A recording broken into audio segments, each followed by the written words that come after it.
Alan's not going to find it very funny, Seth. Especially when he finds out the Woolpack's still knee-deep in workmen. Well, that's joke, isn't it? Is that arrived for you this morning, Seth? Oh, great. I bet it's for insurers. Going on quite well, innit? I've got a greeting to put up. I didn't think you'd be into welcoming them back. Not the way your Viv felt about the wedding. Well, life's too short for all that feuding, isn't it? Time to be building bridges, I think. Well, you're not going to do it with that. It's a bit near the knuckle, isn't it? I mean, think about Shirley. Yeah, tact was never my strong point. Better make sure you're not the one that tells Alan what he's coming home to, then. Well, none of us want to do that, eh? You go spare. I don't believe it. What are they paying you for the loss of your house, Seth? 60 grand? 70? 100 grand? No. They're not paying up.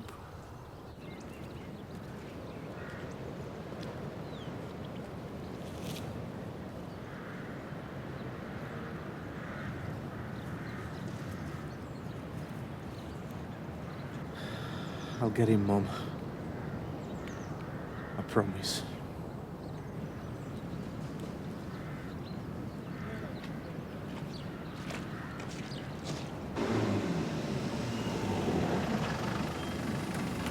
Go on, Michael.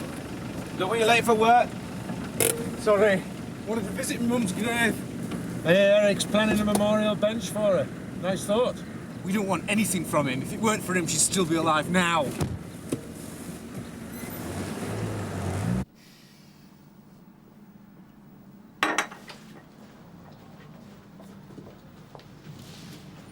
Where the hell have you been? We said 8:30, Elsa, and I've been waiting since then. I'm sorry, I got held up, things to do. Why isn't Alice with you? I decided not to bring her. What? That's what this meeting is supposed to be about. Well, she's all right, isn't she? She's fine. Well, who's looking after her? A friend of mine. Right, well, come on then, back to your place. Look, I want to collect her. That's all I came for. Well, she's not at my place. And before you ask, I've no intention of telling you where she is. You can't go on behaving like this. You're the one that's behaving badly. And if you carry on, I'll be out of that door now. Why did you even bother turning up? I came here to talk. But if you're incapable of handling it in a civilised manner, then we might as well leave it to the solicitors. That's better. I want Alice back. Yes, I know. And I want her with me. I imagine that's what we're here to discuss. There's nothing to discuss. She belongs with me. That's not a matter for you or me to decide. It's up to the court. So why don't you calm yourself down, get us some tea, and we'll talk about it. You can't say it's affecting his work here. He's a good farmhand, one of the best. Yeah, it's also a head case. Look, he's already hit Eric Pollard in public once. Now, if Pollard had gone to the police, Michael could have been back inside. Yeah, but he didn't. It'll all blow over. Will it? You know, Michael. Okay, he's a bit headstrong sometimes, but there is another side to that. Not many people would have dived into that river after Robert. Now, we'll always owe him for that. And he's promised to go and see Dr. McAllister. I'm sure he'll be able to calm him down a bit. Yeah, well, I hope you're both right. Come on, got work to do. I'll see you later. Morning, Frank. Frank. Morning. Did you and Sarah got him in? I'll wait by the Land Rover. Okay. It's about the farm shop. Yeah, well, we really haven't thought about it too much. We've had a lot on. Well, I'm not rushing you, but I really do want to try and organise it. Holiday Village is going to start filling up at Easter, you know. So if we want to catch the seasonal trade, we need to get a move on. Yeah, and start thinking about your stock. They're not big kitchens in the cabins, but self-caterers just want to cook something simple. So eggs, butter, milk, cheese? Yeah, a few veg, nothing too fancy. Bread always sold out in the old shop before lunch, and that was just the crude white slice. Something a bit, farmhousey. Get yourself a deal with the local baker, you've got yourself a mint. So it's con the tourists, is it? Supply and demand, Jack. You make a few bob, they go away happy. Where's the harm in that? Okay, it's not that that's worrying me. It's finding the capital to finance it. We still have a cash flow problem. How much do you need? A couple of thousand at least. I could give you a start-up loan if you like. Look, we weren't asking for a loan. I know that, Jack, but it's in my interest. I want to get this thing off to the best possible start, and that means getting you and Sarah aboard as quickly as possible. Okay? Sounds fine to me. What sort of interest were you thinking of charging us? Since we're obviously never going to agree about rights, I think it's best if we leave the law to decide that. I don't think the law says you can just kidnap a child when it takes your fancy. I did what I had to. I've got a solicitor now. I'm applying for custody, going through the proper legal channels. You'll never get it. My solicitor thinks I've got a good case. You're going to say that me and Archie were gay? That won't stand up for 2 minutes. You don't even believe that yourself. I'd have used it if I had to. I'd do anything to hold on to Alice. But the way things have turned out, we've got plenty of better reasons to put forward. Like what? That's between me and my solicitor. Another load of lies, I expect, Elsa. I don't need to lie, Nick. I can prove that I can give Alice a better, more stable home environment, and that's all the court's going to be interested in. Just hang on a minute, I've not finished yet. No, but I have. And please don't bother to call me again. From now on, we only talk through solicitors. Goodbye, Nick.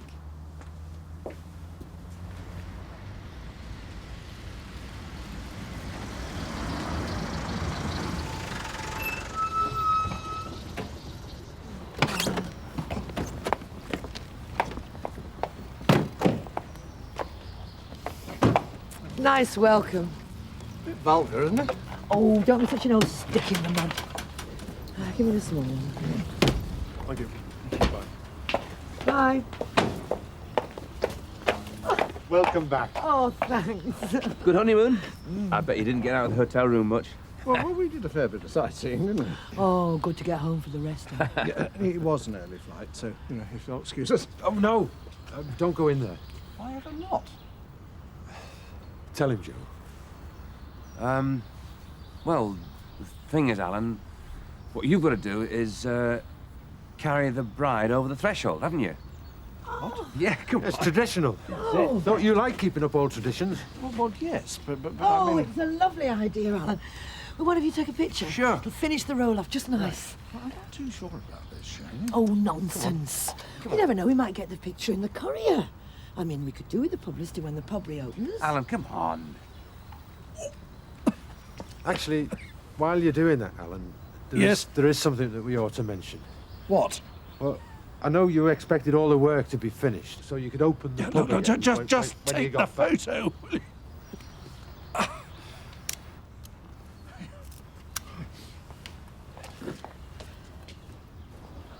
Oh, thanks, Joe. Oh, you've told him then. Doesn't look like he's took it too well. Are you still selling alcohol in that shop of yours? Yeah. Well, just as well, really, isn't it? I mean, you won't be selling much, not with your place crawling with skeletons and archaeologists. Have I put my foot in it? Yeah.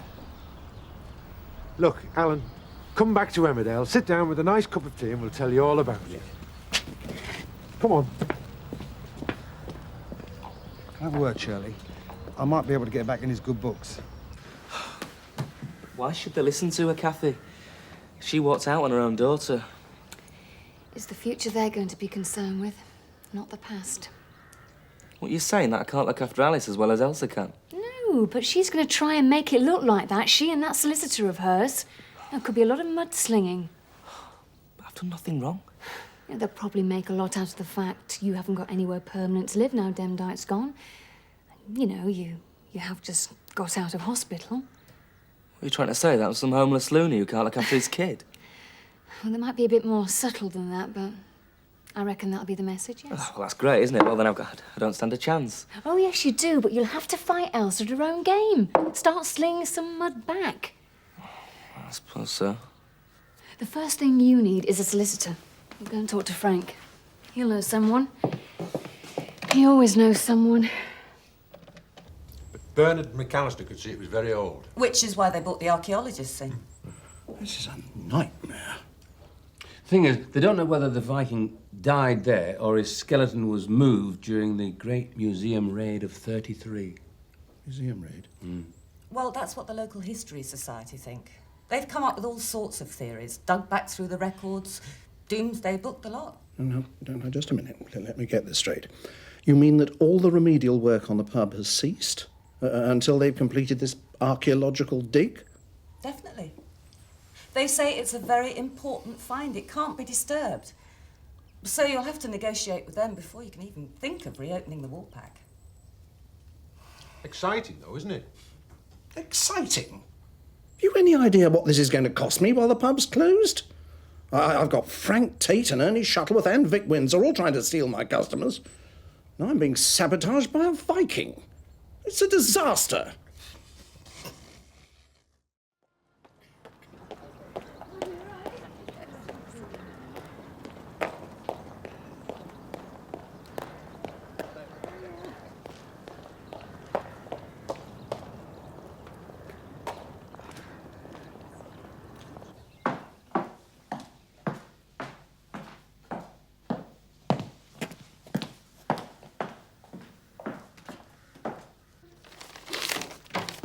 Ta-da! Seems to be mainly bills. Oh, hang on a minute, what's this? This looks a bit more promising. Ah, a congratulatory card to us both. Oh, from my son. Oh. Oh, nice thought. Yeah. Yes, we haven't had anything from your family, though, have we? Don't you think we ought to try and get in contact with them again? Oh, why? Well, because I'm proud of our marriage. I don't want there to be any bad feeling about it anywhere. Well, we are going to be far too busy to be bothered with them. I'm not sure about that. We can't do anything here until these damned archaeologists have finished. Well, we can make plans. And since the place has been nearly gutted, there's nothing we can't do to it. Could be a blessing in disguise, really. Yes, maybe. You know, if people are really interested in history, then maybe we could make a feature of the excavation. I could invent a new Viking cocktail. Serve chips in a longboat for a lunchtime snack. I'm not entirely sure about that. Oh, come on, Alan. We're a team now. You've got to let me have some ideas. Well, yes, of course. I didn't mean that. I meant, well, cashing in somehow. And do you mean we should have a scar from the plane crash as an attraction for tourists? Look, if Ernie Shuttleworth tried it, maybe not. But if you do, it would be done with taste, Alan. Yes. See, I just don't know what to do, Frank. I don't know the first thing about lawyers, solicitors and all that. Yeah, it sounds like she's playing on that. Some people just get scared stiff at the mere sight of a solicitor's letter. I know to use them myself. What, you think she's doing the right thing, then? I was talking business, not the future of a human being. But Nick's still going to need a solicitor for this custody battle. Of course. But I reckon there are things we can do before that. Now, the way I see it, you've let her call all the shots. She snatches Alice and then she threatens you with her solicitor. It's about time you started hitting back, lad. Yeah, but how? She's not the only one who can use the law. Now, do you have a formal care and control order from the courts? Yeah. Then she's way out of order taking Alice like that. Now, look, I'll see my solicitor. We'll see if we can't get a quick legal hearing. So you think there's a chance I might get her back, then? For the moment, at least. You're still going to have to go through the courts, though. Well, look, I just want her back with me, Frank. It's where she belongs. Well, if you want it to be permanent, you better get yourself organised. Just tell me what I've got to do. I'm not rushing you to come back to work until you're ready, but the court's going to see that as a sign that you're getting back on your feet. And you're going to have to show them that you can organise child care for when you do get back. Well, the council have got a list of registered childminders. I'll give them a call. I just hope they're not all booked up. In the meantime, we can get Mum to come and stay. She'll help out till we've got things sorted. Extended family? Court should like that. I was really scared after I'd seen Elsa. But now it looks like everything might be all right after all. Frank, I don't know how to thank you. It's okay. I'm glad to help. I know how I'd feel if someone tried to snatch my kids. Besides, I'll take the fees out of your wages when you get back, so don't get too carried away. Doesn't Viv mind you piling all this junk up in here? This isn't junk. This is a pianola. Yeah. It's a valuable antique. This is supposed to be your storeroom. Well, Viv understands. You've got to diversify these days. I mean, look at Frank Tate. All those businesses, he still wants more. Yeah. You've got the game farm and the Woolpack yourself. Well, actually, we're thinking of selling the game farm. Ah, all the more reason to make the Woolpack your showpiece. And here is the jewel in your crown. Well, this is going to be my wedding present to you, if the price is right. Well, you wouldn't normally find something like this except at Sotheby's, would you? And you know what that'd be like? You'd be competing with dealers, collectors. Scratch an itch, price goes up another couple of £100. Yeah, but this is hardly Sotheby's, is it, Vic? Which is why this is your lucky day. I'm a reasonable man. You get the bargain of a lifetime. I get to make a small profit. Well, you can cut the sales pitch and I'll tell you what I'm prepared to pay. It don't seem right. All this insurance money people are getting, and I'm not getting a penny. Well, I don't understand it. Weren't you insured? Aye, from day we bought house, over 30 years ago. Well, then they've got to pay you. It's all Mac's fault. She always did paperwork at our house. Then when she went, I didn't know what were important and what weren't important. So I missed my last premium. They cut me off without a bean. £2.12, please. Good news about your daughter, isn't it? Another wedding, not way. Yes, maybe. Thanks very much. She don't seem right pleased about it. Well, I'm not surprised. I've heard they've got to get married. Hey? Well, Jessica's pregnant. You gave me change for 20. I only gave you 10. Oh, thank you for being honest. Well, I always think honesty is the best policy. And incidentally, Jessica's not pregnant. They're just two young people who happen to be in love. I'm sorry. It's all right. I know people tend to gossip in a village like this, but please, don't do it in front of my husband. Bye. She drives a hard bargain, your missus. Yeah, she does, doesn't she? We're going to have to leave it here in storage for a couple of weeks till we finish the work at the Woolpack, though. OK. And can we go through the shop? On our way out, I've just remembered we've come back to an empty larder. Just as long as you don't start haggling about the baked beans. Ha!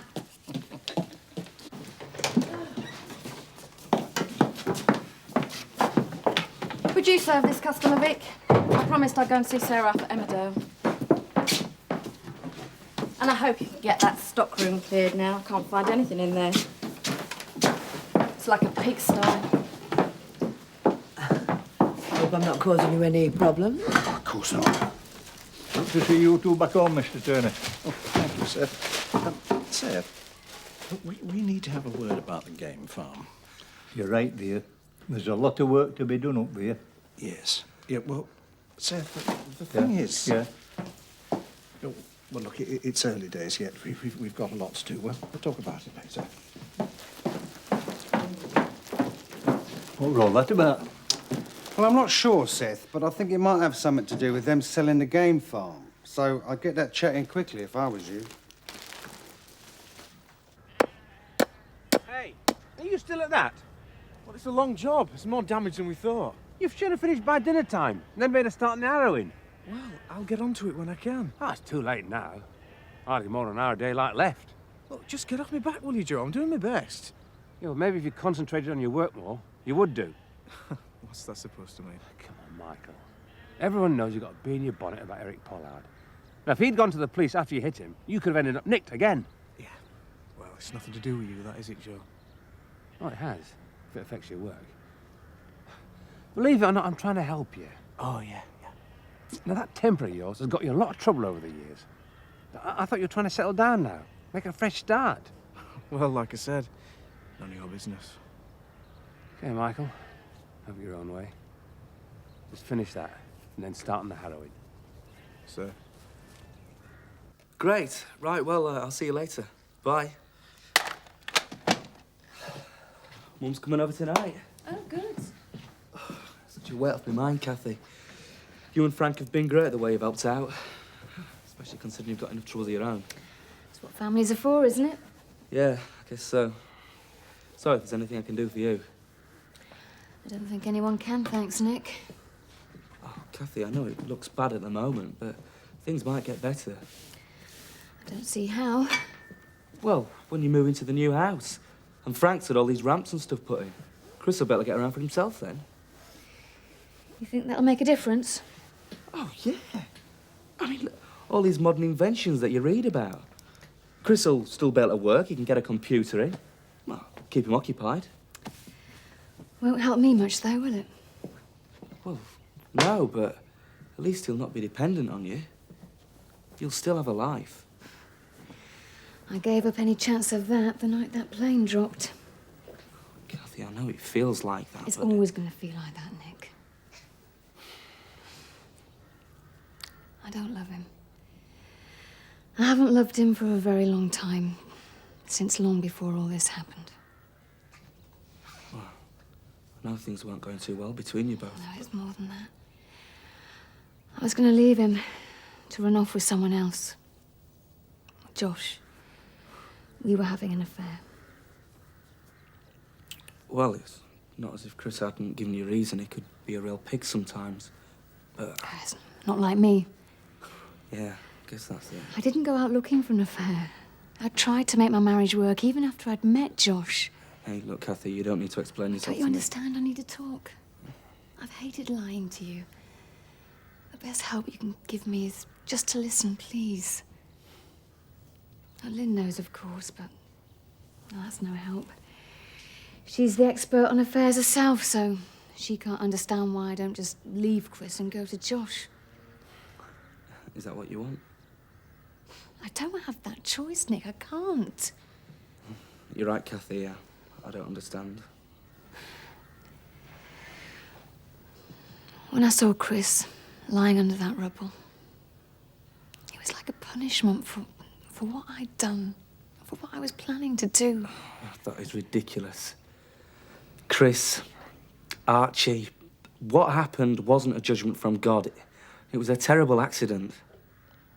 In my head, I know you're right. But I can't change the way I feel. I know I've got to be there for him. Look after him. I just hope I'll be able to cope with it all. I'll back you. Yeah, and I'll back you. Isn't that what brothers and sisters are for?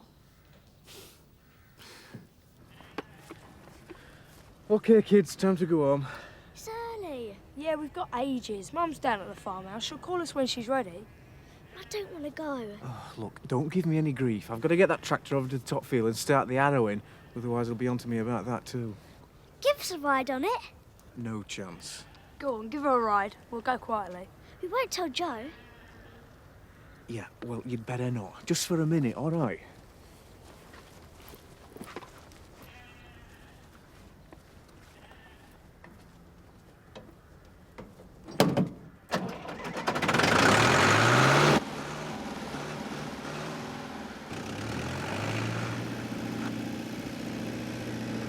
Can't you go a bit faster? Hey, this is a tractor, not a Formula One racer, you know. I bet you can get more speed than that chicken.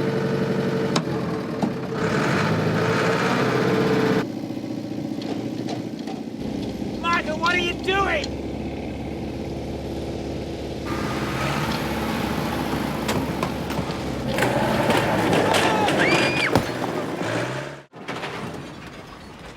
Donna! Michael, is she? No, she's still alive. She's just unconscious. Can't think of a way of easing this blasted tractor off her somehow. Oh, don't be stupid, Joe. It'd take more than us to lift this. Well, how about Samson? Hey? Well, didn't they use him to get all that stuff off Chris Tate? Oh, yeah, I suppose it's worth a Well, go. go get him. I'll get the rope. Quick, phone an ambulance! Scott, what's happened? It's Donna. There's been an accident. Now, calm down, Scott. Tell us what happened. She was on the tractor with Michael.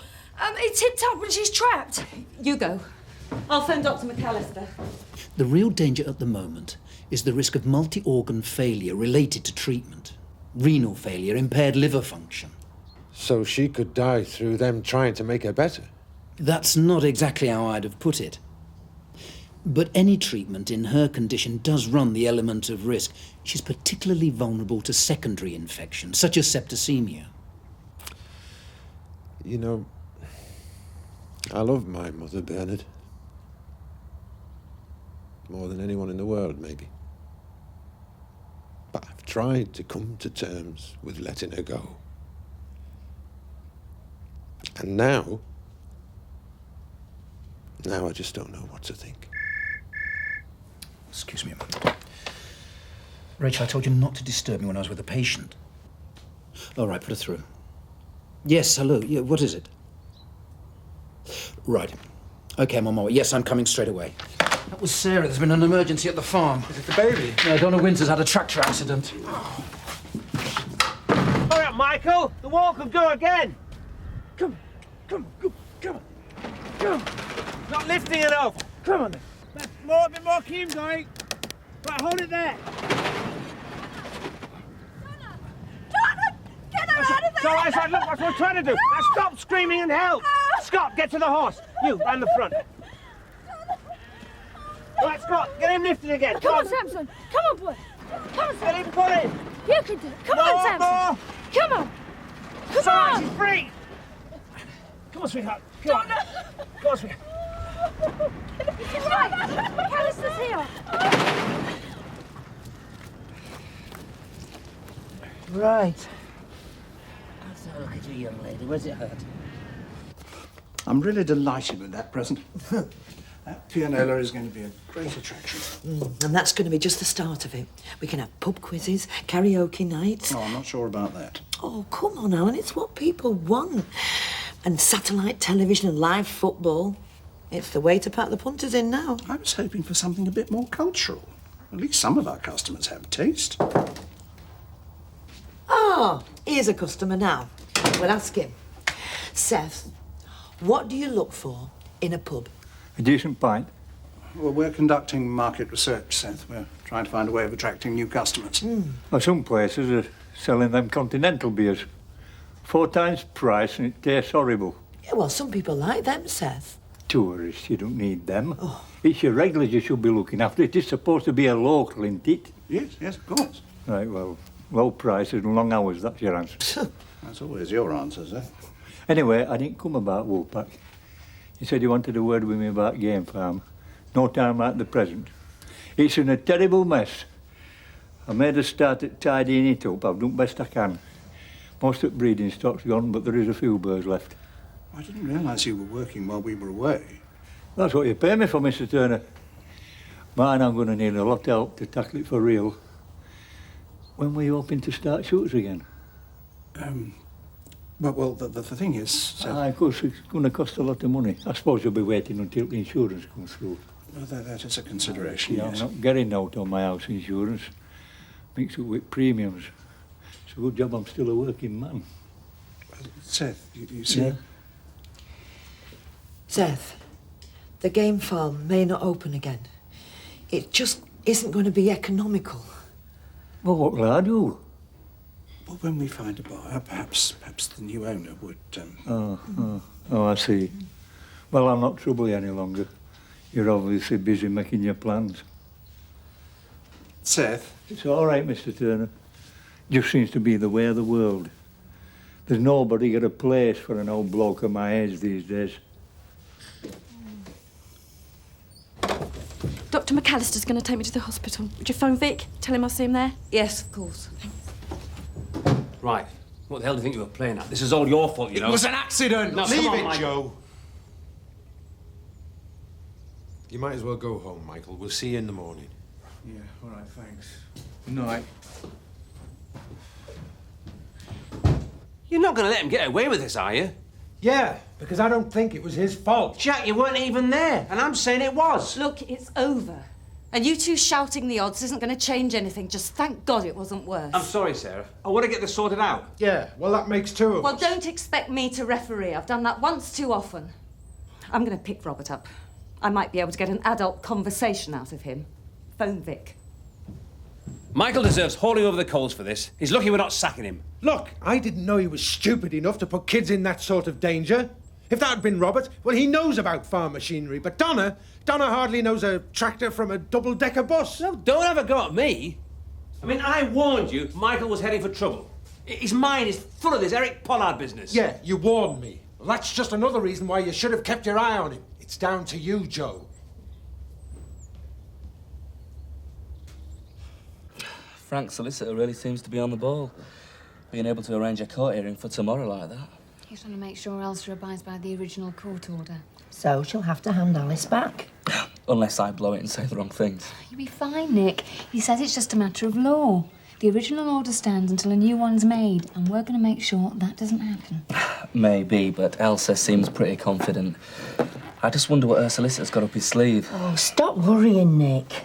Mum, I can't help it. Just the thought of being in court in front of a judge terrifies me. It's like my love for Alice is on trial. I'll be there with you. Oh, sorry, I can't. I've got to go and see Chris.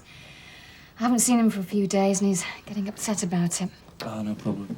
Just go through with me once again what I'm going to say tomorrow. Yeah, sure. And they'll probably ask you about your childcare arrangements. Nick, Well, I was wondering if I could have a word. I'm just a bit busy at the moment, sir. I'm just going through what I'm going to say in court. Oh, aye.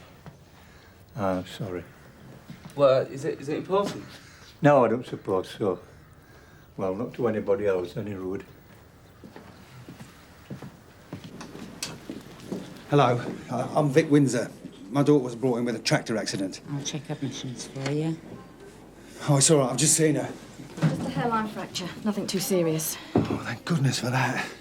It's lucky Joe thought quick and got her free. We got nothing to thank them for. She should never have been on that tractor in the first place. She could have been killed. They haven't heard the last of this. It's the archaeologist's report. Seems as if they finished at Oh, last. that's a relief. Oh, apparently it wasn't just a skeleton. They found an ancient vase. Some sort of trophy. Oh, and this is interesting. There's an ancient well underneath the pub. Well, well, well. No, it could be useful, then. You see, if we're going to go for one bar, to cut down on costs, we're going to need a focal point, something to bring back the ambience of a country pub. You're going to have a well in the middle of the bar? Yeah. The tourists would love it. The old Woolpack wishing well. Yeah, but why was it sealed up in the first place? I mean, maybe that water's unfit for human consumption. It might even be infected with cholera. Oh, we can always have it analysed and treated. Now, I do think it is our duty to preserve a piece of history like that. Well, that's very noble of you, Alan. Yeah. You know how people love chucking coins in wishing wells. It'll pay for itself in no time. Yeah, that's more like it. and we could invent a tradition to go with it. The place where Thor the Dane prayed for victory. Pausing only. On his way for a pint of best Yorkshire bitter. Certainly beat anything Frank Tate's got to offer at his sports club. Yeah. I reckon we can run a better bar than Lynn Whiteley. Even with all-day opening hours. I mean, we can work it between us. Plus, we've got Rachel in the evenings. You said you wanted to see me, Alan? Yes, thank you. I'm sorry it's so early, but I've got a lot on today. I've got to prepare a case for Vic Windsor's court appearance next week. Oh, we got a lot of sympathy locally. I mean, no one likes looters. Well, let's hope the magistrate sees it the same way. Listen, if it's about the memorial, you need to talk to Eric Pollard. He seems to be handling all the arrangements himself. Well, this isn't trustee business. It's, we can discuss that at a meeting later. It's Seth. Well, you see, we've decided not to reopen the game farm. It's just not economically viable, and it puts him out of a job. And he didn't take the news too well. I mean, hardly surprising, really. Plus, he'd just heard that he wasn't going to get anything on his house insurance either. And I know I have no legal responsibility. He's way past retirement age, but I can't just stand by and see him homeless and jobless. Yes, that's right. A man of his age should be enjoying his retirement, not worrying about all this. Yeah. Well, I'm sure we can come up with something, but I ought to warn you, he's a cussed old devil. He's not the easiest person to help.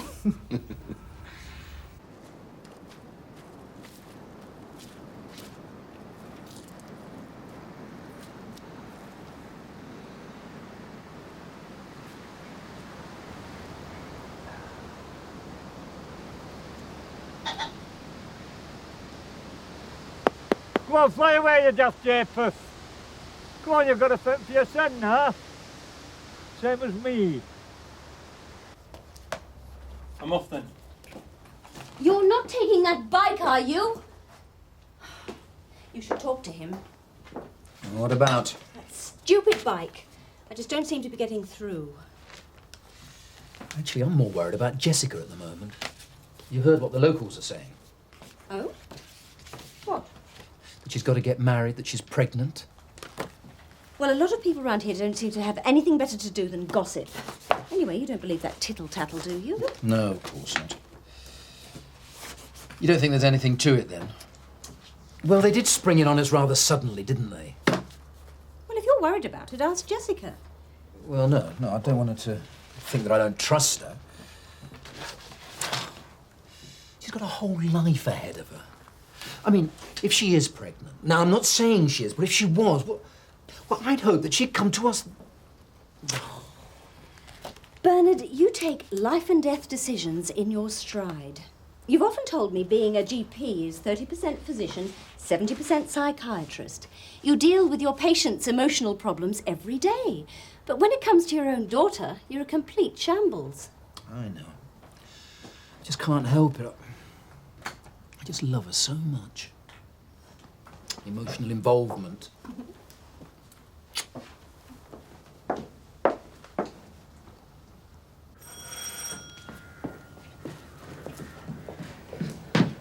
Was that the door? Yeah, your mum's just gone. Yeah, what do you think then? Impress the judge? I suppose so. Good. It's a visitor for you, Seth. Have I called at a bad time? No, we're just off to court, so you won't be disturbed. Right. Come on, Nick. Right, see you later. Good luck, lad. Thanks. Thanks. So, what can I do for you then? I heard about your problems over house insurance. And you're going to try and get her to give me some money, are you? Well, I could see if they'd consider some sort of goodwill gesture, but I wouldn't hold out too much hope. But I was thinking, an application to the Beckendale Disaster Fund might be more fruitful. You mean that thing that Frank Tate and Turner's running? A number of villagers have already made application on the grounds of trauma. Trauma? Yes. Do you understand the concept? Well, I've heard a lot of people talking about it lately, but we didn't have a trauma when I were a lad. You just got on with things. I think it's reasonable to suggest that losing your home, your dog, seeing the village you were brought up in decimated all on one night must have had a devastating effect. I'm sad about it, same as everybody else, but it ain't turned me dual alley. That's not what I'm suggesting. And I don't like charity. That's how my operation got paid for. I don't want people thinking I'm a welfare case. I don't think it is charity, Seth. You're entitled to compensation for what you've been through. But I've worked all my life since I was a nipper. I've always paid my own way. Mind, you might be right. Perhaps this is all that's left for me.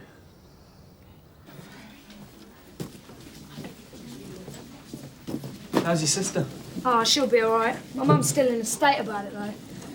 But still, at least she can drown her neurosis. Now selling booze in the shop. Yeah, it doesn't seem right, that. Hey? Selling booze at a post office. Temptation for the wrinklies. They're on right on pension day. Just get out of my way, will you? Not very sociable, is she? I'm due in the lab. Waste of time, that. You can have more fun with me. Get lost.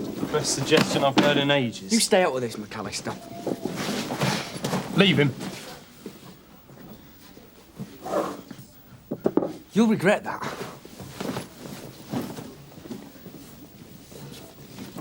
Thanks. That's no problem. Listen, Dolph, that might not have been too smart, you know. You bottled out. Yeah, but it's different when he's mob-handed. So next time you're looking for a sidekick, I ain't no Van Damme, okay? Aren't you worried? Well, thanks again. What's your name? What's yours? Luke. Might see you around then.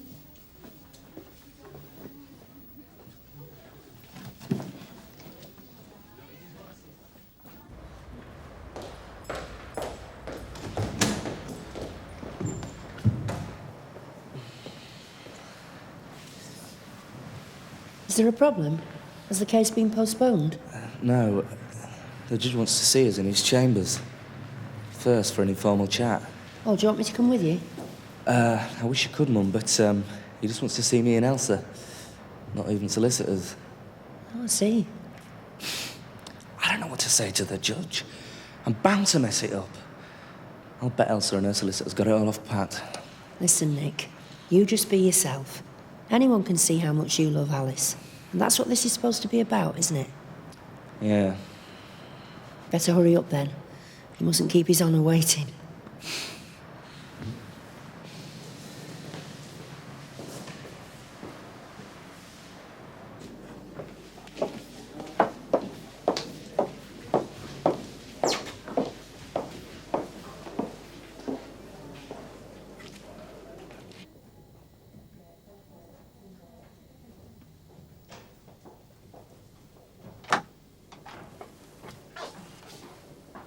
Hello, stranger. Hello, Chris. I've brought you a few things. Why didn't you come before? It's only been a few days. It might seem like that in the real world, but in here time passes rather slowly. Sorry. No, I expect you've been busy. I hear you and Dad are planning my life for me. We've been trying to sort out what's needed for the new bungalow, yes. Well, that must have given you hours of fun. That's going to be really good. Your Dad's been trying to make sure there's everything there you could want. New pair of legs, perhaps? It'll be set up so you can get around just as you want. As close to a normal life as possible. Well, that's a comfort, isn't it? Do sit down, please. And don't be nervous. I realise courts can be frightening places to the uninitiated, which is why I like to approach these cases informally first. Custody and divorce used to be approached in an adversarial fashion, often degenerating into character assassination by both parties. I never thought that was a good way to determine a child's future. And I'm sure we're all agreed that what is important is Alice's future. Yeah, of course. That's what I'm here for. Alice is only 3 years old. At present, Mr. Bates has custody and care and control.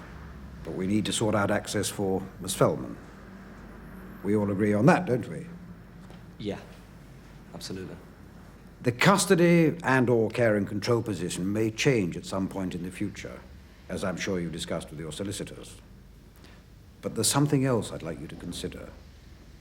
Whoever has legal custody, you're both going to want to watch and help her grow up. Now, that task is likely to involve you coming into contact with each other quite often. That won't be made any easier if there's a long and bitter struggle now. It won't help Alice either. Far better she should know she has two loving parents who don't happen to live together anymore. It's never easy when couples split up, but it's still possible to build on the love you both have for Alice, to put her first and come to an arrangement. She's too young to speak for herself at this hearing, so that's my job. And I am certain she would want you both to work together on this. Look, Chris, I know it seems bleak, but, you know, there's so much that can be done with modern technology. I was talking to Nick about it last night. I see. And I've become the tea time topic of conversation now, have I? I hadn't realised I was that interesting. we all just want you to be happy, Chris. No, you don't. You just want me to shut up and be grateful. I know I'm giving you a hard time. And Dad. And Zoe. Do you really blame me? No. No, of course not. It's going to take a long time to come to terms with it all. But when I do come to terms with it, everything will be all right again then, will it? I hope we can be happy again, yes. There's just one small problem there, isn't there, Kathy? You're going to leave me before any of this ever happened. That's not true. It'd been better for you if I'd died under all that rubble.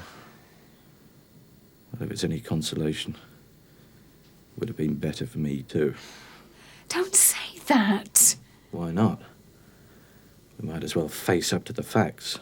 And the fact is, I'm an inconvenience to you. Please, don't deny it.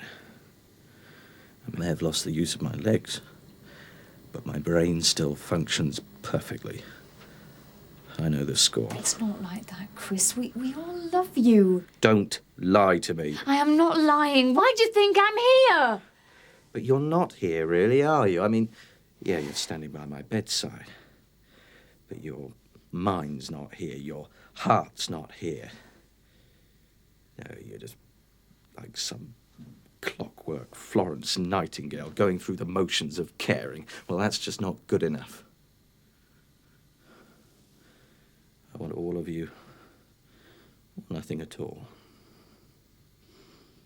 You might just as well go where your heart takes you, wherever that may be.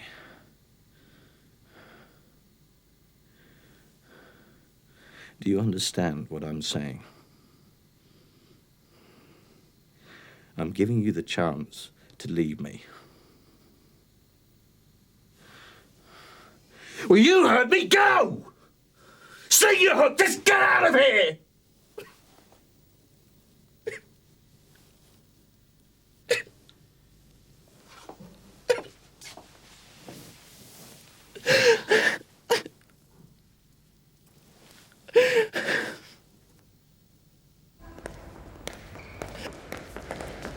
You can relax now, Nick.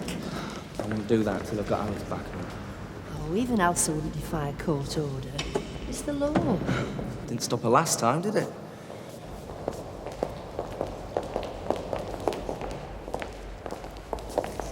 I've called the childminder. She'll drop Alice off to you in a few minutes. Are you not going to stay? Why would I want to do that? Discuss visiting arrangements.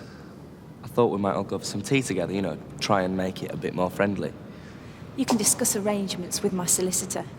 And you can forget all that crap the judge was spouting. This was just the first round. An interim decision, till everything can be decided. I'm going to fight you all the way on this, Nick. And I'm going to win. She's happy to be back with her dad. Aren't you, sweetheart? Tell that to the judge.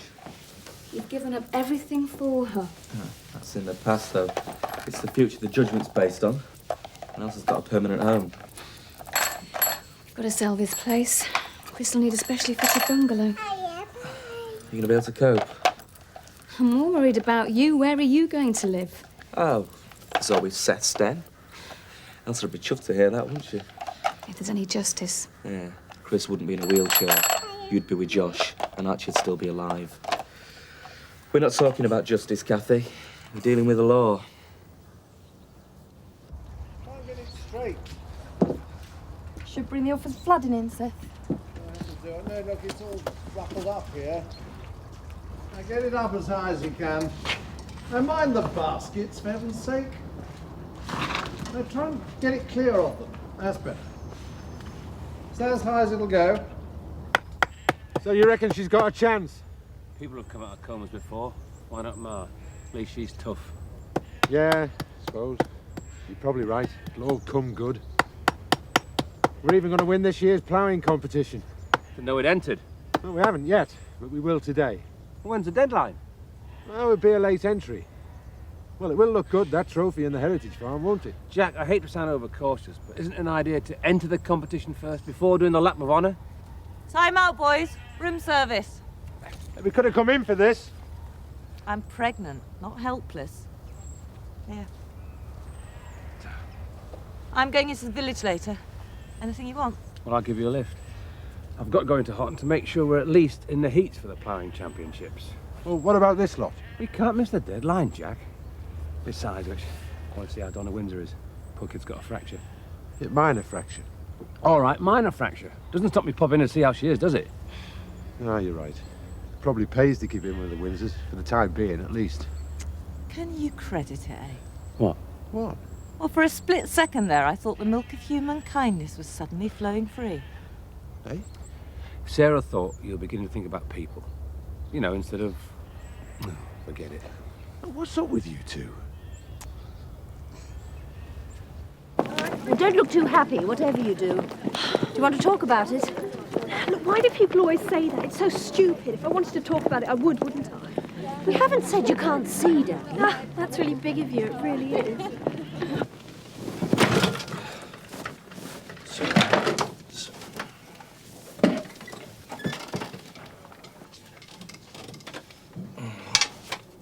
Thanks.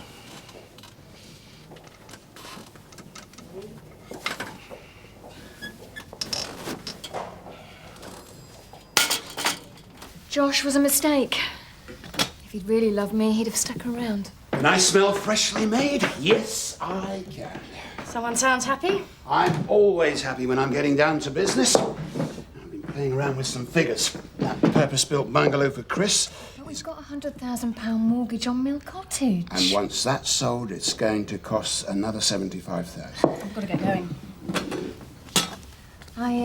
I feel embarrassed by all this, Frank. You didn't remortgage the house, Chris did. I know, but I'll tell Chris. You'll be in tomorrow, okay?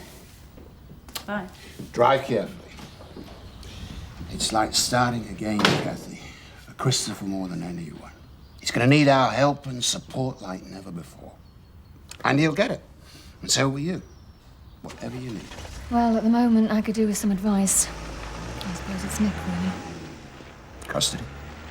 Yeah. It's going to be a dogfight as to who gets to keep Alice.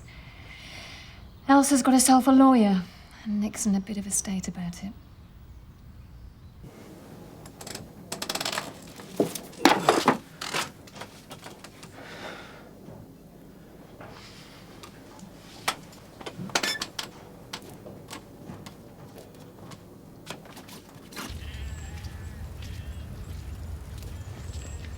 Hey up. Hello, Seth. What brings you here? My bike. No, I was just passing. Oh, yeah? Where were you going? Nowhere, really. Turner's not up Gay Farm again. I've been made redundant. Oh, I'm sorry to hear that, Seth. Yeah, what are you going to do? Find a job. I left her. You don't know her out anywhere, do you? No, I'm afraid not. We don't know how long we'll be able to keep Michael. Well, if you're here out. Yeah, of course. Look, Seth, come in for a cuppa. I've a few important calls to make, but thanks for the offer. Seth, Woolpack's reopening tonight, isn't it? Ah, that's right. And I'll be there. If it's only to make Turner feel guilty. See you there, then. Cheers, Seth. Ta-da. So this means I can open the well to the public, does it? Yeah, the water sample results say you can, yes. That's excellent, that really is. But you can't bottle it, sell it, or drink it, given current EC regulations, and particularly if you value your liver. Oh, yes, I certainly do that. No, this is just a focal point to give a touch of old country pub charm, you know, with a link that goes back to the Vikings. Oh, the well wasn't mentioned in the Viking research of the 30s, was it? Well, no, but you know, it gives the place character, doesn't it? Not to mention the odd skeleton. Yes, quite. Any news on that? Well, shall we just say that it's best to let sleeping skeletons lie? Tonight's the grand reopening? Well, yeah, sort of grand half reopening, really. Anyway, the door will be open. That'll keep your customers happy. This time tomorrow, it'll seem like we've never been away. Oh, I never asked. How was the honeymoon? Can't remember. Can't remember mine either. No, it was really wonderful. I couldn't have dreamt it better. Good. I'm glad for you both. Thanks. Oh, and how's Jessica? I mean, have all these stupid rumours about the pregnancy stopped now? I wasn't aware there were that many. Oh, people gossip when they've got nothing better to talk about. They got fed up about talking about me, so they've gone on to someone else now. Yes. No, Jessica's fine. Good.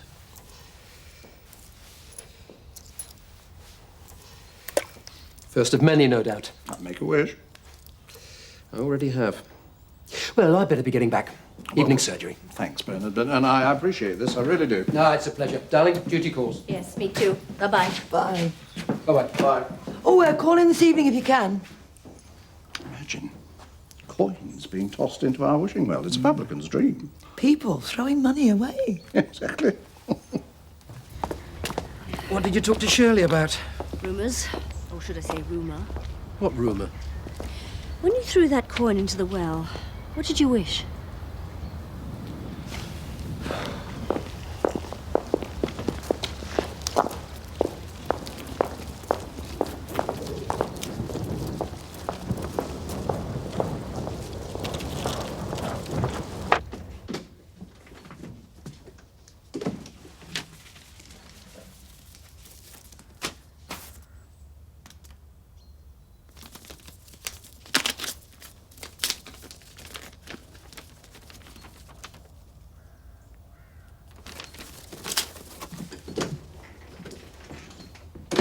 No, it is very good of you, Mr. Bishop. Vic was only doing what a lot of people would have done themselves, given the circumstances.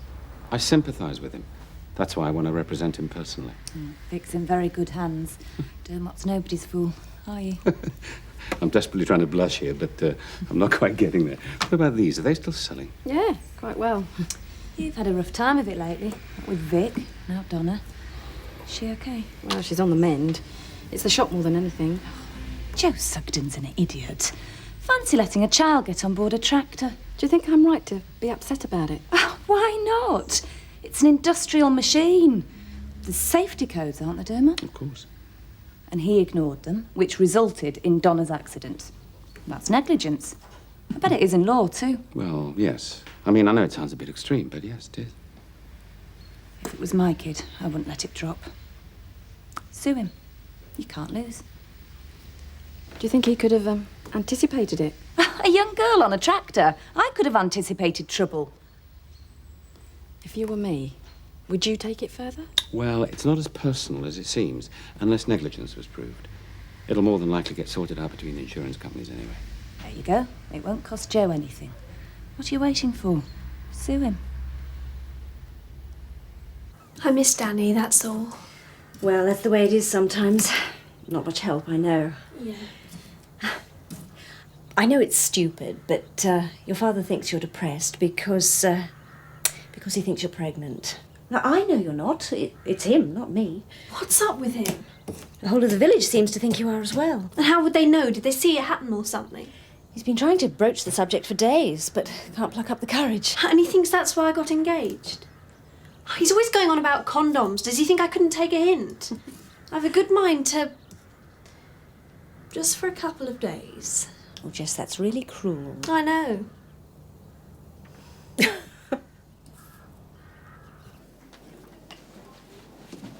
Hi. Sorry I'm late. Great to see you. How you feeling? Fine. Where's Kathy? She's coming tomorrow. Oh, yeah. She's getting bored, isn't she? Think of me not as your daughter, but as your patient. No, can do. But what's the problem? It's not me, it's a friend. Oh, yes. She keeps on being sick in the morning. Oh? She thinks she might be pregnant. What do you think she should do? A friend of yours? Yes, a friend of mine. Kathy will leave me, I know she will. No, she won't. She's committed to you. The only thing that's keeping her with me is guilt. I'm not stupid. You do a pretty good imitation. Thanks. I'm just telling you what Kathy told me. You don't have to believe either of us. And I suppose she wasn't having an affair with Josh. You can tell me straight. No, she wasn't. I don't want her to go, but it just seems inevitable. Why? She's young, beautiful, ambitious. She'll want kids eventually. If the positions were reversed, then... You'd stand by her. But I love her. Always have. Stop worrying, Chris. She won't leave you. I know she won't. Eric Pollard's finally come through with the commemorative plaque. It's going to be unveiled on... On Thursday. I presume you'll be at the committee meeting. Of course. Well, I have to say, I'm very impressed. He means that most sincerely, folks. No, I am. What would you say to a free introductory session in the gym? I'm a happily married man. Congratulations. I didn't mean it like that. Yes, you did. Yes, I did. You're very generous. Well, bearing in mind there's no such thing as a free meal. And?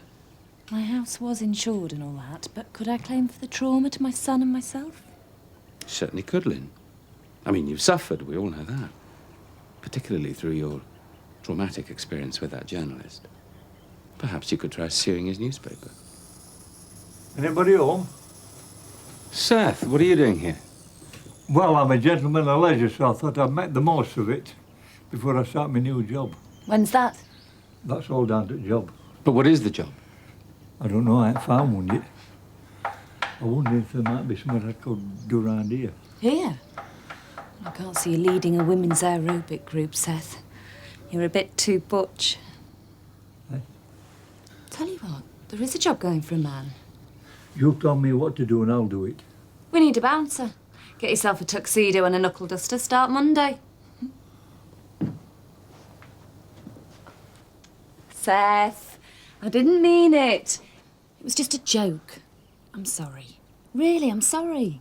That's all. I'm any use for it, ain't it? I'm just one big joke. Well, that was a fairly traumatic experience for Seth. He might sue you, you know.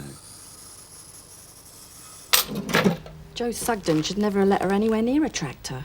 You keep kids away from machinery. Yes, well, people do stupid things sometimes, don't they? How is Scott getting on with his therapist? Oh, he's fine. Much better. Doesn't need to go anymore. What, he stopped seeing him already? Yeah, it's okay. Hi, Sarah. Hi. I've just been listening to your Jessica bemoaning the lack of a decent local library. Oh, yes. Well, I was the mobile library, till becoming part of the council's cuts. Really? Maybe you should set up a library in here, Viv. Come again. Yes, it'd be easy. You just get a computer terminal link and become a branch of the main library in Skipdale. Sure, there's a need. Anyway, I've got to go. Bye. Ta-da. Bye. Maybe I should have a word in Vic's shell like here. Well, it's the obvious natural place. People come in, draw their pensions or whatever, buy their groceries and borrow a book. Might even help trade, too. Hi, Viv. Just thought I'd drop by, see how the little one was. How was your arm? Fine, thanks. Now listen, it wasn't your fault. It was Dozy Michael's for letting you get in that tractor in the first place. So I suppose I am the one to blame. It was all my fault. Am I forgiven? Yeah. Good girl. Donna, come on. Inside, take these for you and Scott. She seems well on the mend. Well, kids are tough. She was right as rain in the week. We just leave it to the insurance companies. Let them argue the toss. Hey? I've been advised to sue. The only reason that you have custody now is down to the existing court order. Now, if this thing is going to go further, and it is, you'll need an expert. Yeah, I know. Elsa's determined not to let go. I don't know if you're to take sugar or not, but it's there any road. Thanks, sir. Just the job, Seth. Nick does need an expert, don't he? Oh, absolutely. You want a good matrimonial lawyer specialising in this kind of area. I'll have a word with a few associates of mine. I think we can probably come up with the right man. Or woman. I'm skint. Don't worry about it. I'll sort it. Thanks very much. Whatever you can do, I'd really appreciate it. Well, no time to waste then, is there? What about your tea? An office as good as a feast, eh? Where's see ourselves at? Thanks again, both of you. I don't know what to say. Just take care of Alice. Well, at least you've got some useful folk on your side now. Yeah. Elsa's not going to get it all on road. All I've got to do now is find somewhere to live. What's wrong with you? Well, Chris needs a specialised bungalow, Seth. They're selling up. We're as good as homeless again. Hi there, Joe. Hi. You're early. Can't a man have a drink without an inquest? Or does he have to go to malt shovel? My apologies. As usual? Yeah. Oh, Alan, I'm sorry. It's just, It's one of those days. Well, I've just been over to see how young Donna Windsor is. The kid is right as ninepence, but I'm told I'm going to be sued for negligence. Oh, I see. It's Michael Fellman's fault for letting her ride on that tractor. Think about more sense. No, he wouldn't come to think of it. It's my own fault for not checking his lobotomy. Don't see what you're getting so hot under the collar about. How do you mean? Well, it's not down to you to cover the bill. It's up to the insurance company. Oh, and our premiums won't go up? Jack will be over the moon when he hears about this. He really will. There's nothing to discuss, Dr. McAllister. Scott's fine now. I know you're not my patient, That's right, I'm not. but Scott is missing out. It's special treatment and it's free. I mean, where is the problem? I just don't want to talk about it. Do you want him painting more horror pictures? Waking up in the middle of the night in a cold sweat screaming because that's what's likely to happen. Look, if you tell me, I might be able to help. I just don't want Scott talking about his dad.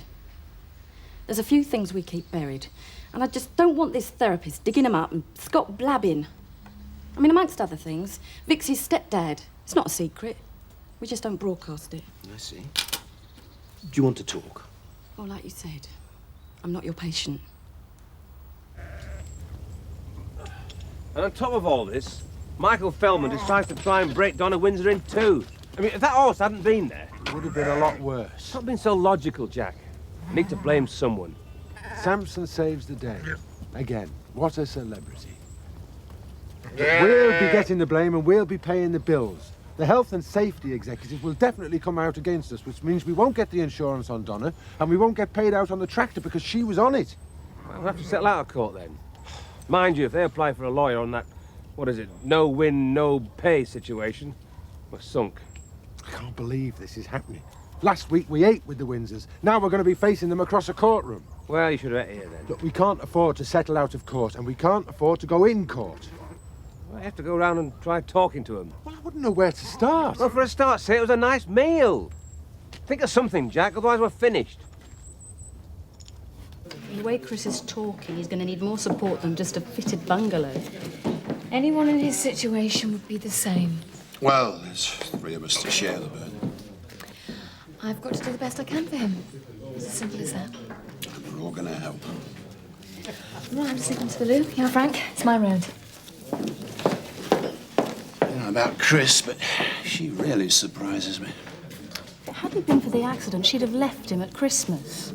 She's full of resolve now, but he is going to be a real handful. If you ask me, it won't last 6 months. Even if she doesn't leave him, he'll drive her away. Your mum's insurance policy. Pollard's kept it quiet for obvious reasons. You didn't intercept your stepfather's mail. Well, let's assume that you stumbled across this letter by accident. I did. Look, he killed her for the money. It's there in black and white. Why don't you just have a quiet word with Eric? Oh, yeah, what's he going to say? Nice one, Michael. It's a fair cop. Anyway, this proves it. Oh.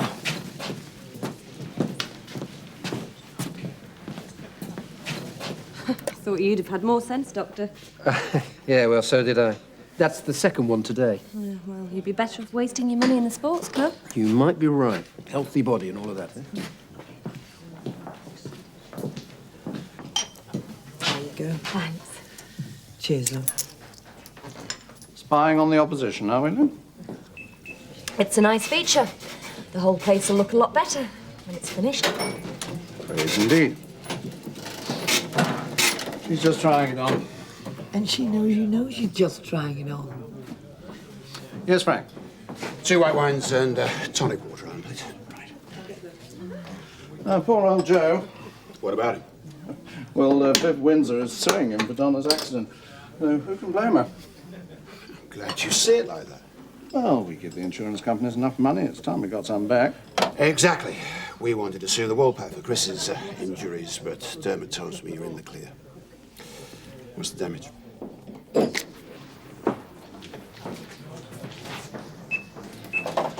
Look, obviously I'm no expert, but I'm pretty sure that Michael is traumatized in some way. These kind of reactions don't just disappear a few weeks after the tragedy. Sued us? But he's not going to sue us, is he? Well, only because he can't. That's what makes Frank Tate Frank Tate.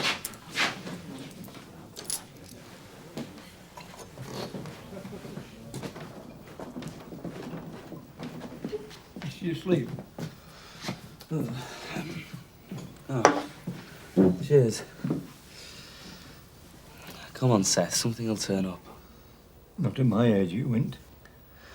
Look, there must be somebody around here who can use your experience. Ooh, I'm a gamekeeper, and that's that. If nobody's got game they want protecting, I'm not needed. And nobody has, anyway. Yeah. It's not as if you can just go down the job centre, is it? What? Retrain as a computer minder or something? Yeah. What a pair we are, eh? A soon-to-be homeless, one-parent family, and an unemployed gamekeeper. I'm not just unemployed, Nick. I'm unemployable. I'm jobless, homeless and skint. And it wasn't nothing to do with me. I've been put out to grass. Thank you very much, Mr. Armstrong, and good night. Come on, Seth. It's true, though, lad. I'm all washed up. Finished. Sorry, mate. Kettle's boiled. All right. Do you want one? No thanks. Has Mum phoned? Yeah, she's on her way. If we keep shouting, we might manage to wake Alice up. How'd it go? Oh, lawyers or something else, aren't they? Not that bad. Well, I've got to play the system. In my statement, I rubbish Elsa, and in hers, she rubbishes me. Don't know where that leaves us. Custody battles can get very ugly. If you want to keep Alice, you have to do whatever it takes. You'd do well in the legal profession, Kathy. Thanks. So, I'll mind if I want to get back to work. The local authority have a register. Yeah, I'll give him a call today. Do you think leaving Alice all day with a stranger will go against me? No, it doesn't matter. It'll be the same for Elsa. Are you going to the memorial ceremony? No, I'm going to see Chris. I'm sure Eric will understand. Will you give him my apologies? Could have set out somewhere to live before I go to court. Chris will be home in 3 weeks. I wish I could help. At least I've got a job. Seth hasn't even got that. What's he going to do at his age? Hi.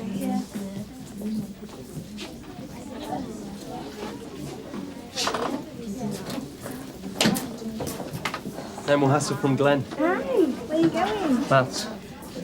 Luke, this is Biff, my boyfriend. Oh, right.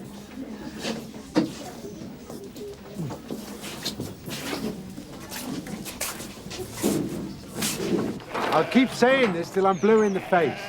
Ma isn't going to get any better.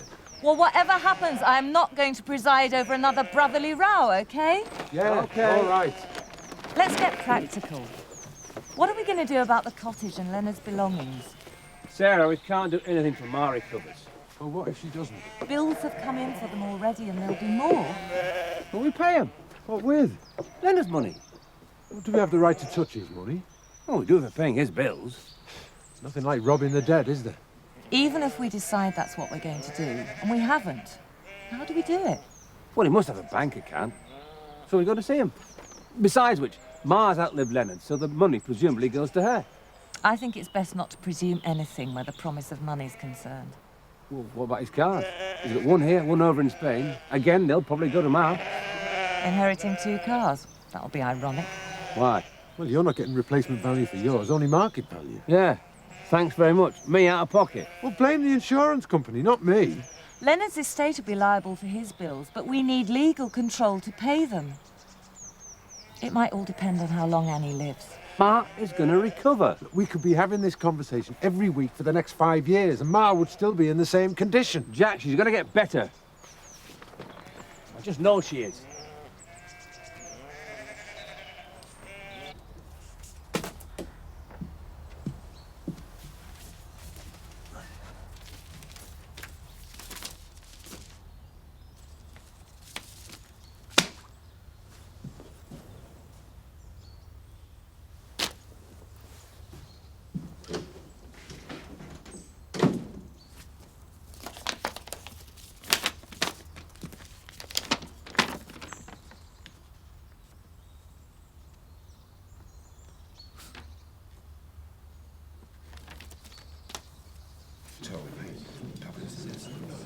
Well, you told me that already.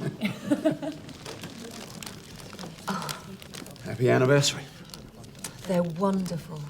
Thank you. Do you mind putting this water? I like surprise lunches. We should do it more often. Well, when we've got more anniversaries to celebrate, we will. Until then, we'll have to make do with the one we've got. So we're going out tonight, too. You know, this kind of attention could turn a girl's head. How do you find working in the same place as your ex-husband? What's brought this on? Just wondering. Okay. Working near my ex-husband is similar to living with my ex-husband. Much better than I expected. And how's it for you, darling? Well, love is a many splendid thing. Say it.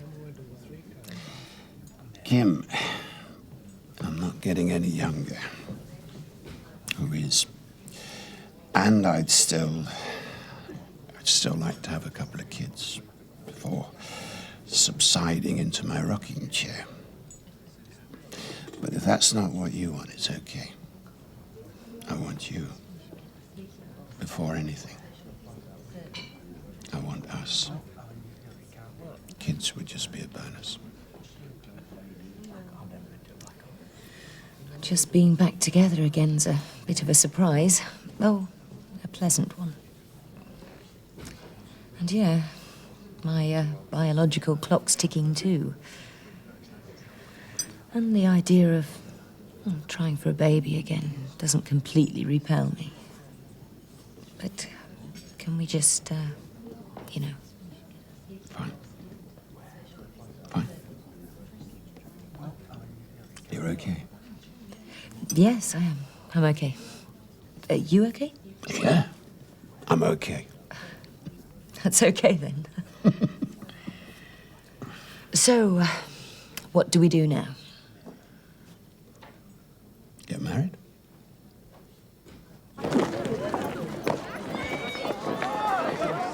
So you do fancy her? Yeah, what if I do? What's up to you? He's better looking than you are. Better looking than Danny? See you later. See you. Don't mess with my property, okay?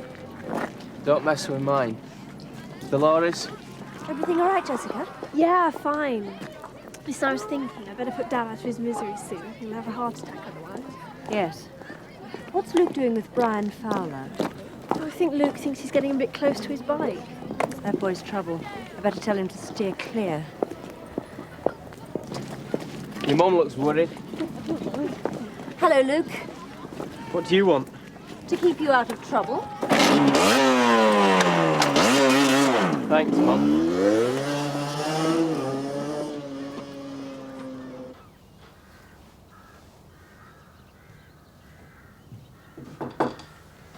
Come in.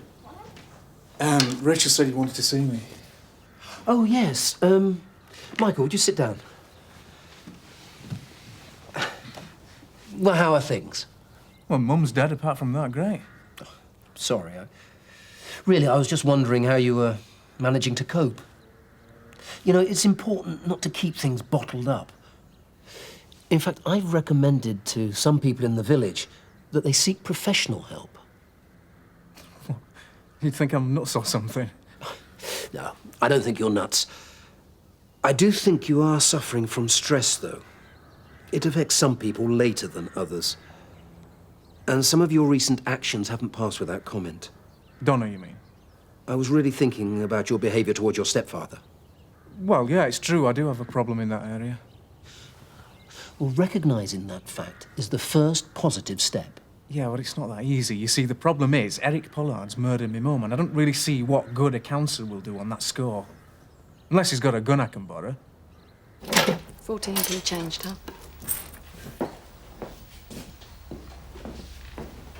Jack? Oh. All right, Jack? Just dropped in to see how Donna's progressing. Yes, well, she's on the mend, you know. Oh, good. Well, that's good news. No permanent damage, then? Time will tell. Fingers crossed. Sarah and me really enjoyed the meal last week. Yes, so did we. It was a good night. I mean, we are friends, aren't we? And we're a community. We pull together. I don't know if you know it, but we're strapped for cash. We're really struggling at the moment. If you sue us, we're finished. We're not exactly on easy street ourselves. Yeah, we're barely scratching the living as it is. When the tourists and sightseers stop coming, and they will eventually, we're going to be struggling even more. Look, this is nothing personal, Jack. We really like you and Sarah a lot. But financially speaking, Are you going to sue us, then? We've got no choice. What she said. I think she might have something to tell us. Have you spoken to her? What do you mean? And now that she's 16 years old, have you spoken to her? I don't know, about contraception and things. She got all that from you. Yeah, well, perhaps she'd been better if you'd have got it from you.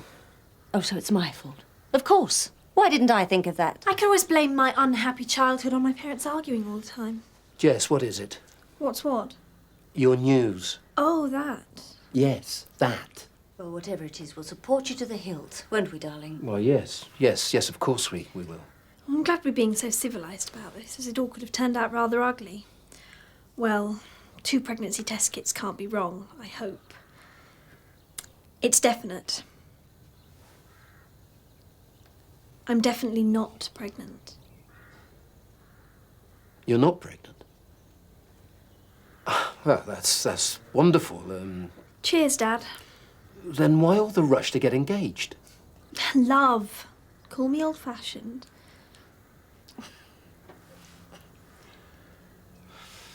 Very funny.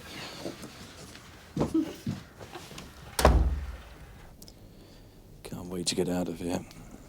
I can't wait to have you home. Our bungalow's going to look great. No expense spared, your dad said. In the position he's always wanted me. Helpless. That's not true. Look, he's doing all he can for us, and I mean us. He's already given me a job. As what? The stables at the Heritage Farm. Perfect. Forget it. What the hell am I supposed to do while you're out working? If we're stuck in together all day, we'll drive each other mad within a week. Chris, I've got to have some sort of a life, and it makes sense working for your dad. If there's ever any problems... You are going to leave me, aren't you? I said I'll never leave you, and I meant it. I agree. But I can't force him to see his shrink. I spend most of my time trying to stop him from attacking me. He is suffering, you know. Thank you. Yeah, I know. But what can I do? Well, you can be as patient and understanding as you have been up until now. Look, I want him to get better. I want to see him get on in life. To put all this, his prison record, behind him. Well, that's the kind of support that he needs. Well, what can I do?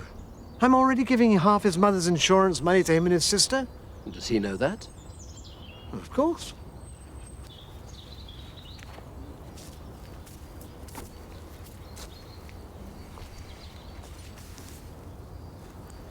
Best we don't have any trouble today, Michael. You're worth it, lad.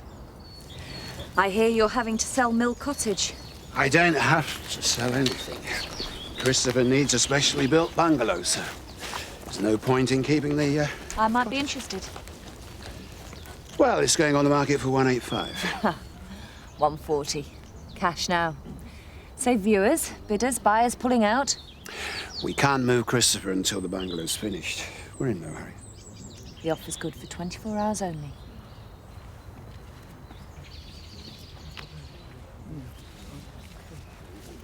Eric, I think everybody's here now. All right.